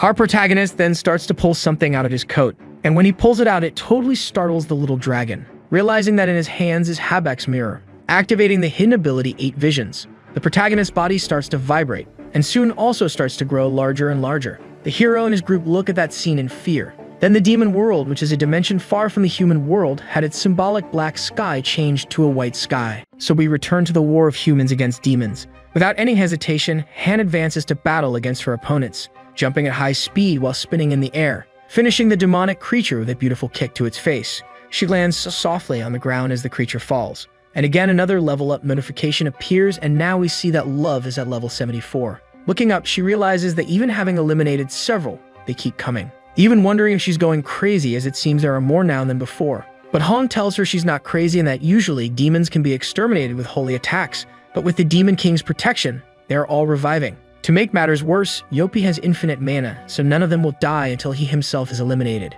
The captain complains, saying that the main scenario missions should be difficult and not impossible. But soon something catches her attention.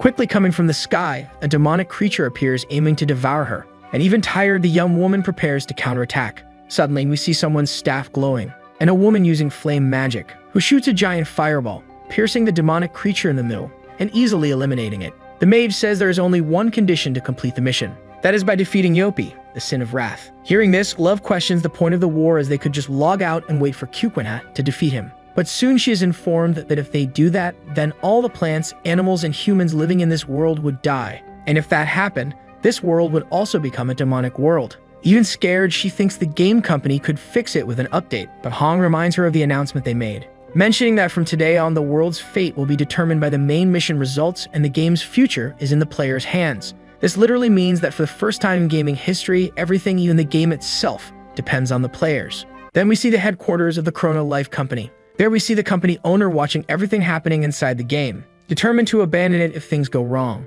While calling them crazy, she says this is a lazy way to manage the game, wondering how on earth the #1 gaming company in the world doesn't have a solution. But soon the guild leader says that's exactly why she likes this game so much. However, Love is completely against these ideas and says the other players need to know too. But before she can finish her sentence, she's interrupted by Hong eliminating a demon in front of her. Abracadabra appears, asking the young woman not to worry, as most regular players are already aware, and that's why everyone is participating in the war. Then we see a bald man and his group attacking a demon. Knowing that its weakness is in its head, they all band together to try to knock down its leg first. Seeing this scene, Han is happy to realize that it's not just the top 5 guilds fighting, while the mage compliments, explaining that everyone has been fighting together from the beginning to protect the fate of this world. But soon reality shows itself, with the man extremely happy with the unique item drop. All the players are there only because they can use the high XP demon monsters to farm experience and items. Seeing this grotesque scene of players like lunatics against the demon, the two remain silent. Then we return to the protagonist's battle,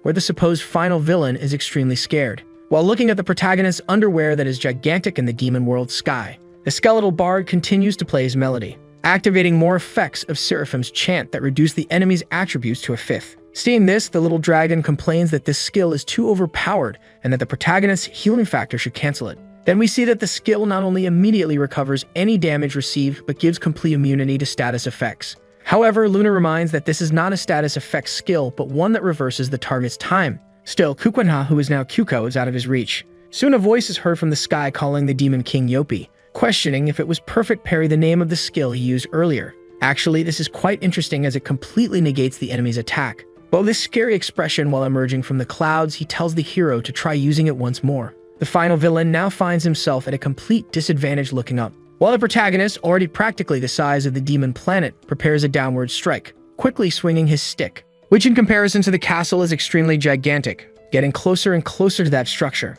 While the Demon King and his group can only watch it approach, Yopi, frightened, watches the devastating attack, finally accepting his sad defeat, as the wooden stick hits the castle squarely, not only destroying it, but the entire demon planet, which soon explodes in a supernova with the protagonist still on top. A notification explaining that he pushed the amplifier lenses to the extreme appears, and Lee, now drifting through space, finally shrinks back to his normal size. Looking at his magic mirror and seeing it's already broken, he looks at all the damage caused and thinks he destroyed a planet again, but this time the server didn't crash. The little Eurus approaches, saying he's back to normal size and explaining that he only survived the attack because he's a spirit. Soon another survivor also catches his attention. It's the goddess, questioning how he will deal with the consequences of his actions. Lee is confused, wondering how she didn't die, and quickly begins to look around, fearing the hero might have survived too. Soon he sees Yopi sitting on a part of the castle that remained. However, he is completely beaten up and his armor totally destroyed. The protagonist only says that he is really tough since he didn't die after the explosion. But Limit explains that the hero will soon die, as he is on the verge of death. Even his companions have returned to the void, so he will probably be next. Kukwinha asks if this is true, saying he will now complete the main mission. Approaching the fallen hero, he explains that he won't need to do anything, as the man will be finished on his own. And he said he knows that, as he can barely keep his eyes open. So our comedian takes the opportunity to tease his enemies, saying he is weak, and Yopi complains that today's heroes have no manners, much less humility. Even so, he is probably the strongest person he has ever encountered, admitting he was completely defeated. Back in the initial village, the demon's rampant attack continues. The creatures advance fiercely towards the players, who are already quite fatigued due to the long battle time, being easily eliminated by the monsters. Actually, the battle that until now was tied begins to suffer a unilateral victory on the demon's part. An Archer Guild member warns his leader that they are being pressed, but he asks them to hold firm and endure, since their role in this battle is not to win but to buy time until that guy defeats Yopi. Even already accepting that after the battle they will suffer irreparable losses but must endure as long as possible. Love is shown to be quite tired of the battle, sighing, and with her clothes quite torn and dirty due to the battle, she no longer has the strength to stand. Seeing her friend on the ground, Hong asks if she's okay, while the young woman tries to stay strong, saying she will return to the fight as soon as she recovers. But when looking at her true state, she realizes something. The reason she can't fight anymore is that the girl has already reached her mental limit. Not just her, but everyone present is already exhausted, and if this continues, the entire initial village will be destroyed. At this moment, the Robin Hood Guild captain is caught off guard by a demon, who starts to press her, greatly reducing her HP. And when she is about to give up the fight, a hand simply begins to crumble in the air, leaving Hong very confused with this situation, while seeing all the demonic creatures present starting to vanish in the sky. Like the day Thanos snapped his fingers, all the monsters simply turned to dust. Hong, still looking up and confused about the situation, wonders what's going on, while Love seems to know exactly the situation. If the monsters are disappearing, it's probably because Kukunha managed to win. At this moment, we see the protagonist looking at Yopi's body, now shining a lot. He says his time is up and he will soon disappear. But Lee has a question to ask before he disappears, questioning why the hero who once killed the Demon King in the past hates humans so much. Yopi only comments that this is a boring and quite a cliche story, explaining that actually it was because he was extraordinary. Because of that, everyone around him loved him, but those same people invite him. Then small drops begin to fall to the ground, as the hero says that actually he is just a person who loves humans. Observing from afar, the goddess remains neutral, while listening to the hero's last words. Realizing he was someone who loved humans more than anyone. Like an explosion of lights, the hero disappears, and system notifications saying he managed to complete the mission alone appear. With them, the reward for completing the main scenario also appears in front of him. As he grabs that treasure chest, new messages appear saying he is the mission's top contributor, so he will receive an additional reward. Suddenly, a strong light begins to shine in space, and when it gets closer, it ends up surprising our protagonist. He arrives saying it's been a long time since they last met and didn't expect to see him so soon. This person is obviously the self-proclaimed god. He praises the protagonist, saying he always watched and was sure he would win against Yopi. He will also give the additional reward for being the top contributor in the mission. Then a screen appears in front of the protagonist, and when he reads the information on it, he is surprised, as it's an invitation to advance to the Capital Sin class. God comments that he can remain human or become a disaster, explaining that the hero also received the same reward when he defeated the Demon King, but he chose to be human and eventually had a terrible death. Eventually, as we know, he was reborn as one of the 7 deadly sins filled with fury against humans. But that's already too much story, and the only thing he wants is for the protagonist to make his choice now. Our Kukunho looks at that man with a bit of anger in his eyes, soon reflecting on what he should do. But the truth is he doesn't even need to think about his choice, then presses one of the options, while behind the goddess and the dragon coast watch. She seems to have seen what the protagonist chose, while the little dragon tells her to move aside so he can see too. Surprised by the protagonist's choice, Luna just watches in shock, while God seems quite displeased, questioning him why he made that choice. But that should have been quite obvious given his personality. The next day, we see the protagonist's residence building, while he is just lying on his bed vegetating. Suddenly, his phone starts ringing, catching his attention, and when he goes to see who it is, he realizes he received a message from Han Sarang asking what he is doing. Kukunha responds that he was just vegetating, while the young woman complains that he was acting like an NEET for doing that so often. But that ends up irritating the protagonist, who considers himself a legend for what he did and also needs to rest from time to time. Then Han warns that her class will end soon, and if he isn't doing anything, they should go out to eat later. Reading this unexpected message, the protagonist is startled, while wondering if she sent the message to the wrong person, since there's no reason for her to make this invitation out of the blue. But suddenly, our waifu appears beside him while warning that the young woman is flirting with him. However, the protagonist hasn't realized the situation yet and only says that students should focus on their studies. Suddenly startled while wondering what she's doing in his apartment, and falling to the floor shortly after, while the young woman tells him to be careful as it must hurt to fall out of bed. Irritated, he says he only fell because of her, while asking how she managed to get into his house again without him noticing, telling her not to try to change the subject, otherwise he will report her to the police for invasion. Luna hands over a folded shirt while explaining that he's too hasty, as she only came there to return the shirt she borrowed earlier. But of course this confuses Kupuna since he doesn't remember lending any clothes to her. However, he ends up recalling his last meeting with her in real life, and realizing that the young woman was wearing his shirt that time. Luna explains that she ended up borrowing it from his closet without him noticing, but quickly changes the subject, questioning what he will do now, since he received an invitation to go out to eat, immediately saying she also wants to go. The woman's cheekiness is such that it leaves Kupuna completely stunned, but convincing her otherwise is also very difficult, and soon we see Han extremely irritated in the restaurant, while Luna calmly eats her food. Our innocent young protagonist is between the two, while clearly knowing he made a mistake by letting her come. Han calls his name, completely scaring him, and with an extremely frightening expression questions what this woman is doing there, since this dinner was supposed to be just the two of them. He tries to change the subject, saying the three of them often meet in the game, so he thought it would be nice to eat together, but soon wonders why he's making excuses since he did nothing wrong. In the end, he only met that woman, so he doesn't need to care about her presence. Hearing her beloved's words, the evil spirit inhabiting this woman's heart attacks, and she questions what he is talking about, since a little while ago the two were lying side by side on the bed. Against these facts, our hero has no arguments, and Han automatically appears, asking what she meant by that in a threatening tone while he just thinks he had a good life. Sighing, Luna says she couldn't understand this situation very well, as frankly, the two are not dating, so there is no reason for Miss Love to question the protagonist this way. But she counters the argument saying they are group mates, and there's no problem taking care of her companions. Then again questions what her relationship with Kupuna is, even calling her a stalker. Luna says that Mr. Loser and she have a very special relationship, both in reality and in the game. These words end up reminding the protagonist of what happened in his last meeting with her, and the big kiss the young woman gave him. Nervous, Lee only says he's not so sure about that, saying it doesn't count since it was in the game and not in reality. But she said that every sensation in Chrono Life is exactly like reality. Even so, she approaches, asking if they should use this opportunity to compensate for the sensation. But soon they are interrupted by the captain shouting and telling them to stop doing that in a public place, also asking them to stop saying things only they know, questioning what is this story about comparable sensation to reality. But soon their thoughts meet and the penny drops, immediately realizing what those two did inside the game, and with a trembling voice tries to confirm the hypothesis in her head, while Luna doesn't even wait for her to finish, saying that it was exactly that, and that she thought she was just a cute little girl who didn't understand anything but seems quite mature. Han, extremely irritated, gets up from the table, while with a cold look says she is leaving. The waifu only laughs, seeing her rival leave, while the protagonist only says she should eat quickly and go too. Then a few hours pass and the day is already turning to night. The young woman with a smile says she is already full, thanking the protagonist since the restaurant was really good, but that next time she will take him to a place she knows. Suddenly the young woman stops while still staring at him, while remembering that this scene is the same as the last time when the sun was also setting. She is referring to their first meeting, soon questioning about his choice of reward he got for being the top contributor. Our Kupuna questions why she is asking that since he explained the reason just yesterday, but the young woman thinks he has some hidden motivation like love for Han Sarang, imagining that maybe she is the reason for his choice.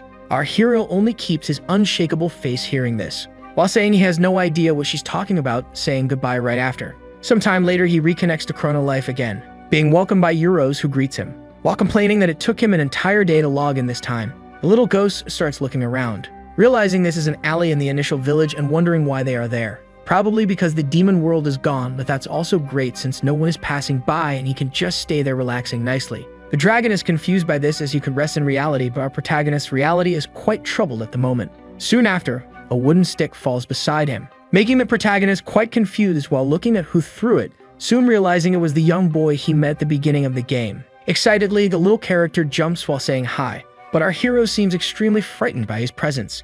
At this moment, it's already night and we see Chrono Life's headquarters, where the president is watching something with great attention. This something is obviously our protagonist meeting the young boy. A member questions what he will do about that, but the man only wishes to continue monitoring, while thinking he can't believe this meeting happened now all possible times, calling that child a toy of God. Inside the game, the protagonist says it's a pleasure to see him again, asking how long it's been. But we realize he got too excited and is shaking the child up and down hard. Soon he asks him to sit down while saying he didn't expect to find him there, again questioning how much time has passed. The little one is confused by his words while our hero realizes he might not remember, explaining that the last time they met was when he tried to reinforce the equipment but failed, but the young boy still doesn't seem to remember. Suddenly an idea comes to his mind and it seems he finally remembers, but the truth is he just thinks the protagonist looks like the golden statue in the village. Euros observing that questions who this little bald guy is.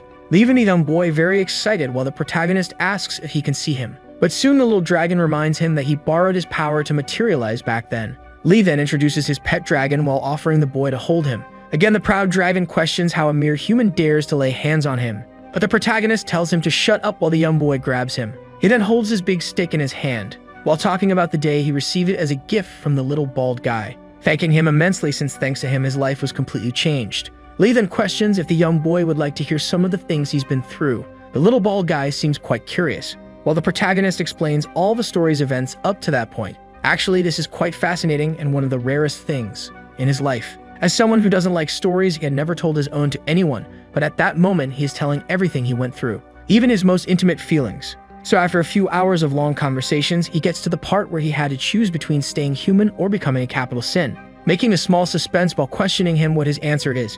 But the excited young boy has no idea, and the protagonist explains he preferred to stay human, making the little boy question the reason for that as he got curious. But as he gets up, Kukwenha says he will tell that story later, since he has something to give him first, then makes a strong invocation, spreading several transcendent rank items on the ground. He said it's a gift, telling the little bald guy to take them all since he doesn't need them. But humbly, the young boy refuses, saying he doesn't need them either, while the protagonist doesn't understand why, as they are quite valuable. The little bald guy then takes a paper and writes something, handing it to the protagonist right after. Lee reads the letter's content, being surprised. Then the scene cuts to a large hospital, since that paper the boy gave him had an unknown address, and at that address, someone was unexpectedly waiting for him. When he finally opens the door ready to find out who the player behind the character is, he faces the only person who shared his stories, the only one he opened up to, and realizes that the boy was actually a young girl diagnosed with an incurable disease and had only 2 weeks to live. The two stare at each other in that hospital room, while our protagonist seems extremely shocked by all that,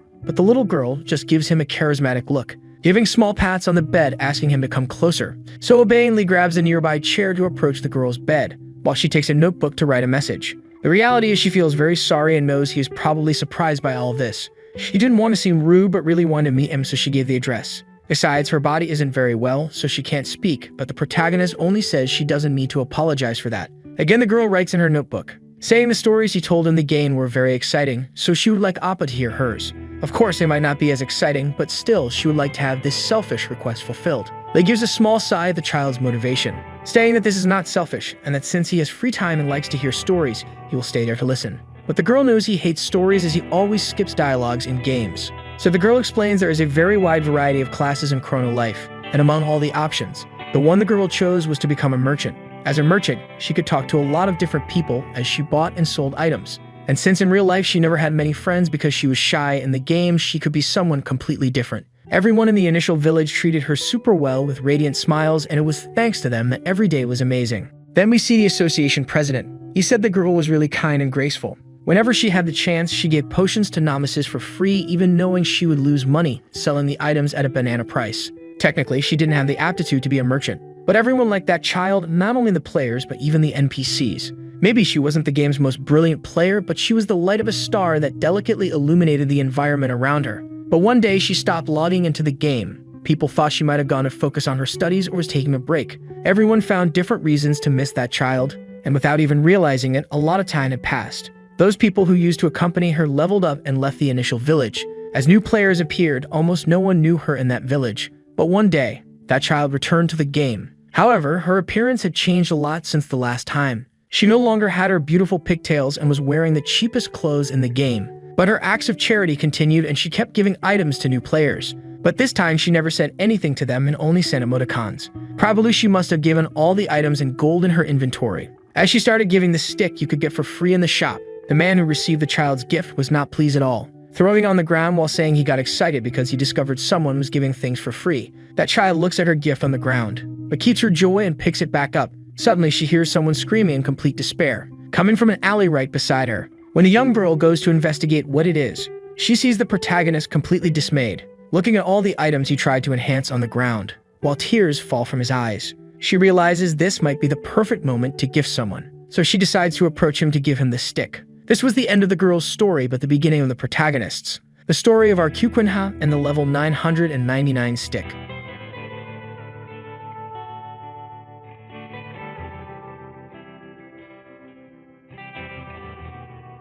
To tell the truth, she tried to act as if everything was fine, but when she found out she was in the terminal stage, she couldn't hold back her tears. She wondered if she would ever see her old friends again, but she was afraid they would eventually forget about her. And even though most sick people wish for miracles, that is not her wish.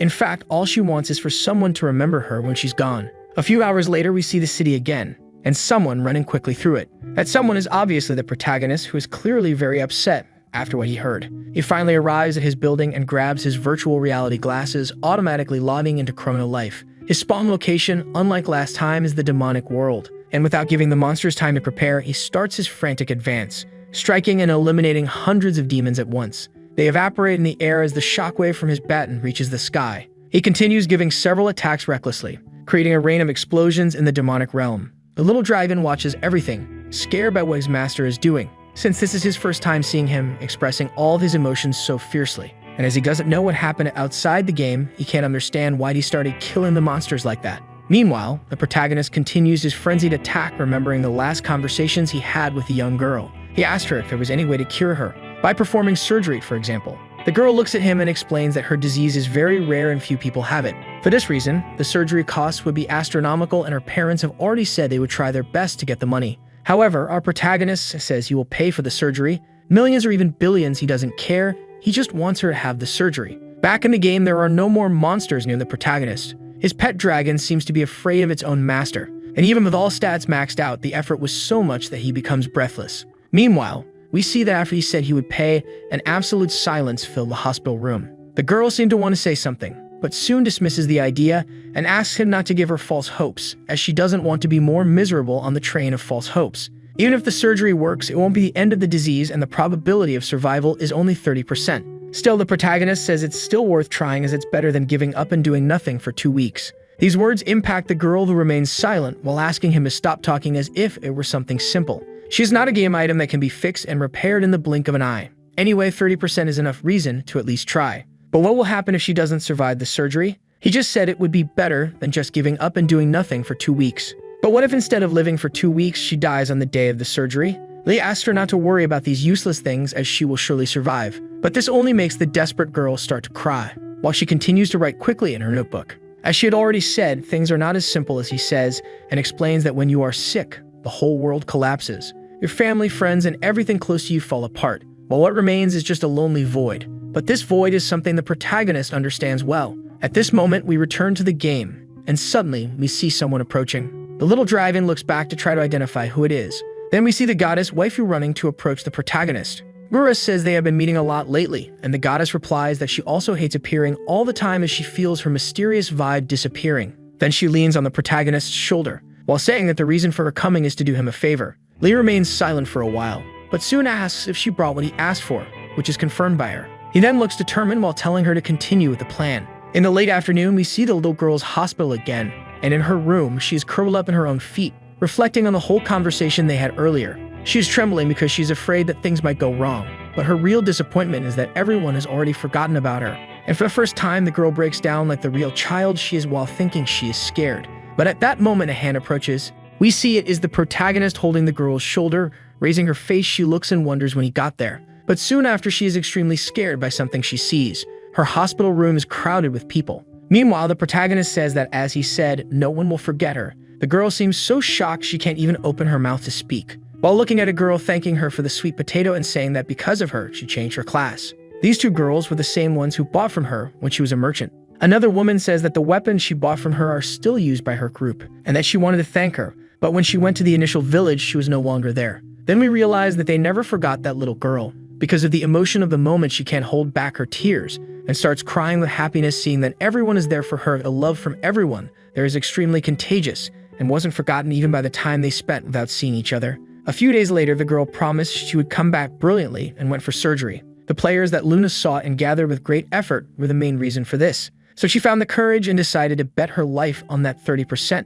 And even though she seems like an innocent little girl, she is braver than anyone they have ever met. Despite going through unimaginable hardships in the real world, she always returned to the game with a bright smile. This smile illuminated the whole environment and warmed the hearts of everyone around her. Due to her foolishness and generous personality, she was a merchant who always ended up losing. At this moment, someone approaches from behind the protagonist, and when he looks, he is extremely astonished, as in front of him is the little girl. Lee is completely speechless, seeing that she really returns to the game, and tears start to fall from his face. Since this person was the only one he managed to open up to, the girl gives a radiant smile while introducing her name in the game. With all of her cuteness and presence that lights up the environment, her character was named Starflower. A while later, we return to the demonic world, a dimension separate from the human world. Recently, it was completely annihilated and only now had its data recovered. However, this ended up causing a problem, and all the demonic monsters started to attack each other. The tribes that were recently resurrected started a conflict between factions. The eradication of the torment caused by the long-missing Demon King made the demon's fury grow even more,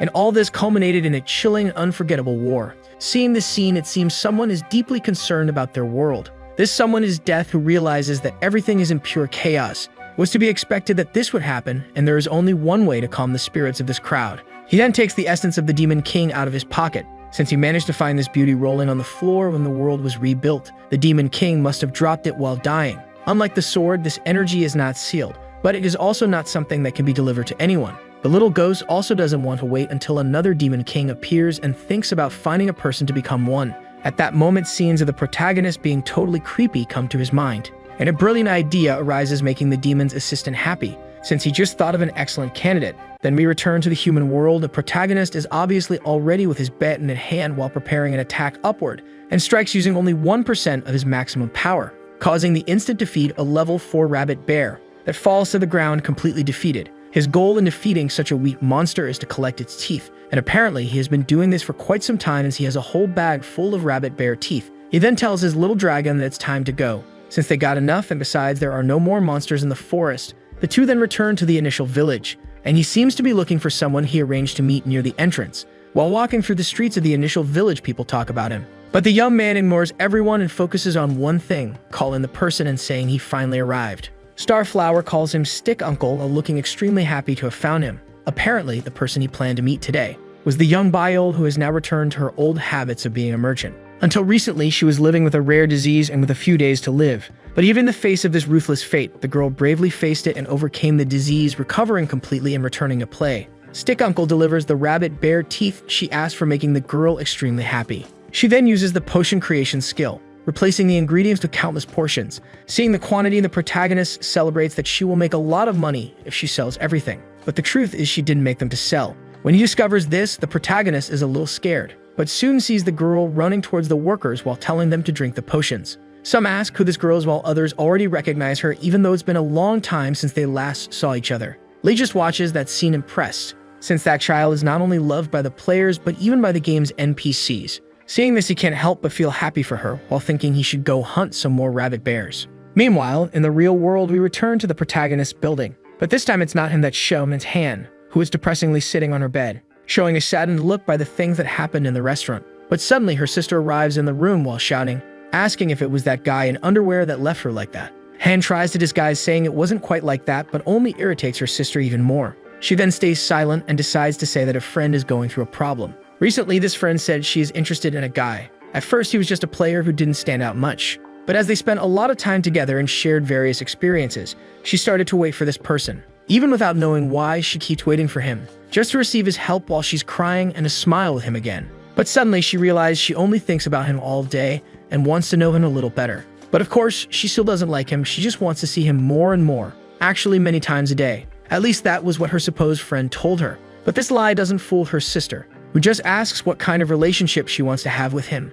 and warns that the young girl is a celebrity, so she should keep an eye on the people she relates to. Han realizes her lie didn't work and that her sister has been watching her from the beginning, then confirms that the guy she's interested in is the same one who is part of her group. Her sister then warns that if an idol starts dating, she will also lose most of her fans, and she shouldn't even complain about it, as the original role of a celebrity is to receive the love of her fans. In a way, she would be betraying them all, and all the work she had to get there will collapse in the blink of an eye. The young girl just remains silent listening to this, but her sister compliments that she also will try to stop her. After all, her life is still hers, and no one should tell her what she should or shouldn't do, so she will continue to support her no matter what she does. With these comforting words, Han pauses for a bit while realizing her sister is on her side, but she soon compliments that she can always look for another celebrity when one is lost. But jokes aside, she asks again what kind of relationship the young girl wants to have with him. Han thinks for a moment before answering and says she doesn't know either, but when remembering all the moments the goddess waifu was together with the protagonist, her jealousy ends up surfacing a little more,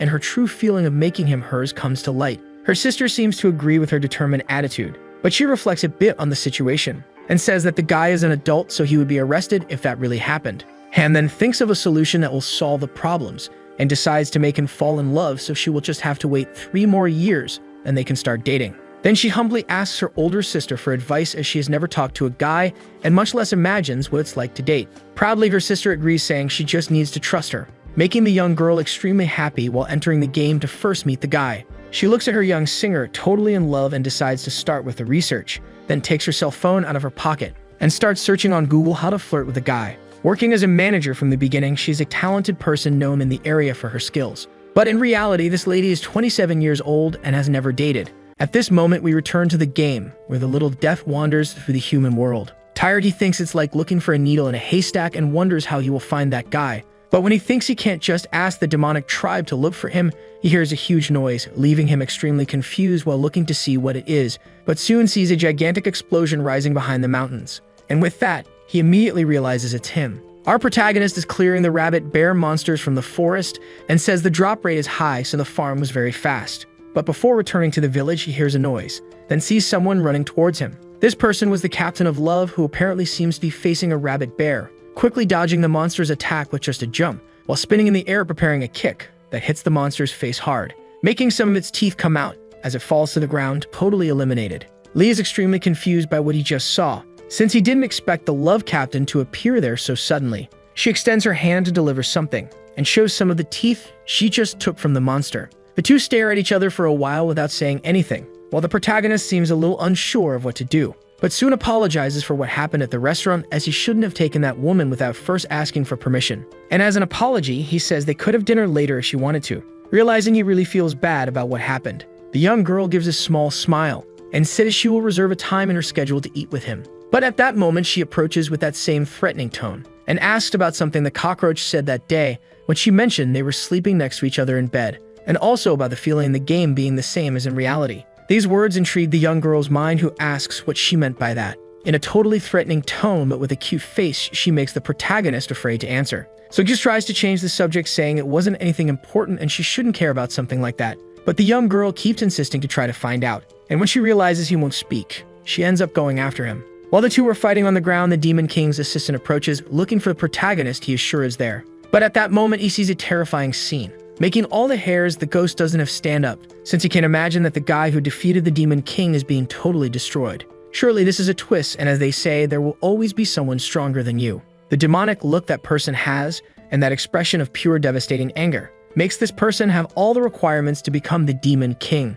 Han looks at that creature suddenly appearing with something green and asks what it is. But the assistant simply says she deserves her ball and should grab it. The captain still doesn't understand what he's talking about and asks who he is. But at that moment, everything around her starts to shine, and a message that she obtained the Demon King's essence appears, along with a message of class change that will change her original class to the hidden class Demon King. Meanwhile, the self-proclaimed god says he finally gathered them all. Each of his chess pieces is properly placed in their places. Originally, the final component should have been Yopi. But as he remembers Luma's actions, he realizes she is openly resisting his plan. However, all this doesn't matter, as this is the final chapter of the game. Meanwhile, Han is emitting a green light, and the protagonist below is bothered by the strong light. But suddenly he is surprised, as the captain of love is floating in front of him, while system notifications appear saying she will change to the hidden class Demon Queen. Thanks to this, all of her attributes were increased 10 times. Even so, the young girl doesn't seem happy at all and asks how she's changing class without even agreeing to it. Stick asks the dragon what's going on, but he has no idea either. Han continues to shout to stop the class change. Even so, the system keeps giving her other privileges. Suddenly, the Demon King's origin ability is activated, and the captain's love hair that is usually pink ends up changing to a whitish tone. Her characteristic clothes also undergo a transformation, becoming something much more worthy of a Demon King. And with that, the transformation was complete, and she became the Demon Queen completely. However, the young girl in reality was even more scared to realize that her hair turned white, while the protagonist and Eurus discuss how she was forced to change class without even a yes or no question. Death explains that the Demon King's origin ability allows you to transform into the infinite magic body that only kings have. She can only use unique abilities in this form except for the passive ability Authority. But even with this explanation, the young girl still doesn't understand what it is, and as if listening to what she says, the system itself gives an example for her to understand. Suddenly, the pearl on her necklace starts to shine. Not only it, but the 3 pearls scattered around her new clothes. Then some mana wings form on her back, and the synchronization with the demonic body reaches 1.3%, generating some horns on her head, along with a modification of her eyes that are now much wilder. With all this, the essence of the Demon King was unlocked, and the protagonist, along with his dragon, just watches the whole show from the front row. The young girl then points her index finger up while activating the destruction ability, making a small ball of energy form on the tip of her finger. But this ball that was initially small quickly grows until it reaches a considerable size, and with the stabilized size, she fires the energy upwards, causing an explosion comparable to a nuclear bomb. Seeing all this destruction caused by just one of her powers, the young girl is paralyzed, while the notification that the ability demonstration ended appears. Then it is shown that the huge explosion now generated smoke that extends across the blue sky, and finally the horns and mana wings created during the transformation disappear into the air. At that moment, the protagonist appears saying she got pretty strong and that ability was very good. But the young girl just asks what she should do now that she was suddenly turned into a demon king, and now that she is a villain, theoretically she should fight against him. Even her hair turning white suddenly is something that is affecting her, since she thinks she got a bit strange with these new clothes and hair. But seeing that beauty, the protagonist ends up blushing a little, while saying he doesn't find her strange in this form at all. At that moment, the assistant appears praising the young girl for achieving 1.3% synchronization. This number is higher than the previous Demon King, and this means she has more darkness in her heart than the hero Yopi. But while desperately holding his face, she says this was not her wish and wants to return to her normal form. But the ghost says this is impossible as her body has already absorbed the essence and it won't come out until she dies. The other problem is that if she dies, the character will be deleted as she just became a unique boss monster. Seeing his friend crushing Death's face, the protagonist thinks he seems comfortable, but the little dragon gets jealous and says he is much more comfortable than that little ghost. Hannah's asking if she has to stay in that form forever and if there is no way to cancel it. But this is something the Demon King's assistant doesn't want, as it's better for him if she stays that way. But these words only irritate the young girl even more, who starts squeezing the ghost's face violently. Lee, seeing that, starts to think she's a bit stupid, as she could just say something like cancel Demon King mode to get out of the transformation. A few hours later at the Arden Castle, we find out that it is one of the main castles in the game, with a massive wall and a commander called the best impregnable fortress in Chrono Life. Suddenly something catches the attention of one of the knights of this fortress. It is a monster quickly approaching. This thing seems to be a wolf that quickly jumps on the castle walls while climbing them. With ease, he jumps above the guards and looks at the two with a fierce look, while they can only cry for their mothers, as they were easily defeated with just one attack. The two fall to the ground in front of the last remaining guard. He is desperate, trying to recognize what monster is that which invaded, realizing that the creature is a werewolf. But suddenly something crucial happens and the monster speaks, asking if the man's eyes are efficient, as he mistook him for a monster. Obviously, the guard is shocked to hear him talking, and soon other two beings appear around him. The lizard compliments that they are not monsters. In reality, their species is called human beasts. Hearing this, the little guard, who knows what his fate is, begins to despair, and soon receives an attack that eliminates him instantly. He falls near the bodies of his other two friends, while more and more castle guards approach the creatures, who are a bit confused by the sudden appearance of so many humans. Soon the three monsters are surrounded by an army, and the guild leader appears saying he can't believe this. They dare to enter the Arden Castle, and even being beasts with weak minds, this is still unbelievable. Whether human beasts or whatever they were, he doesn't care and just orders his soldiers to get rid of them. Soon the army advances to combat, while their general just watches everything in silence. But soon he starts talking to his audience who is watching the live, commenting that he never heard of these human beasts that can communicate. He keeps talking a lot while the chat gets annoyed, as he is just showing his face while the battle happens. But suddenly something catches his attention, and when he looks ahead, he sees his entire army defeated. Only those three monsters are standing, looking at him with a threatening look. Scared by that scene, he can only think of one thing: quickly running away from the monsters. At that moment, the number of viewers in his live is 38,933, and even being people who prefer stimulating content, they all sent messages for him to run away. His judgment and that of the viewers were the same, and the man simply started running quickly, while wondering what was happening. But even being an elven class, which is quite fast, it was still not enough to escape, and with just one bite he was finished. With that, the castle was captured in the blink of an eye by the three mysterious beings who appeared out of nowhere. Guys, the video is over. I just wanted to ask for your attention real quick. For those who aren't subscribed, please subscribe and leave a like, it helps a lot. 87% of the audience isn't subscribed, so if you want to help, please subscribe.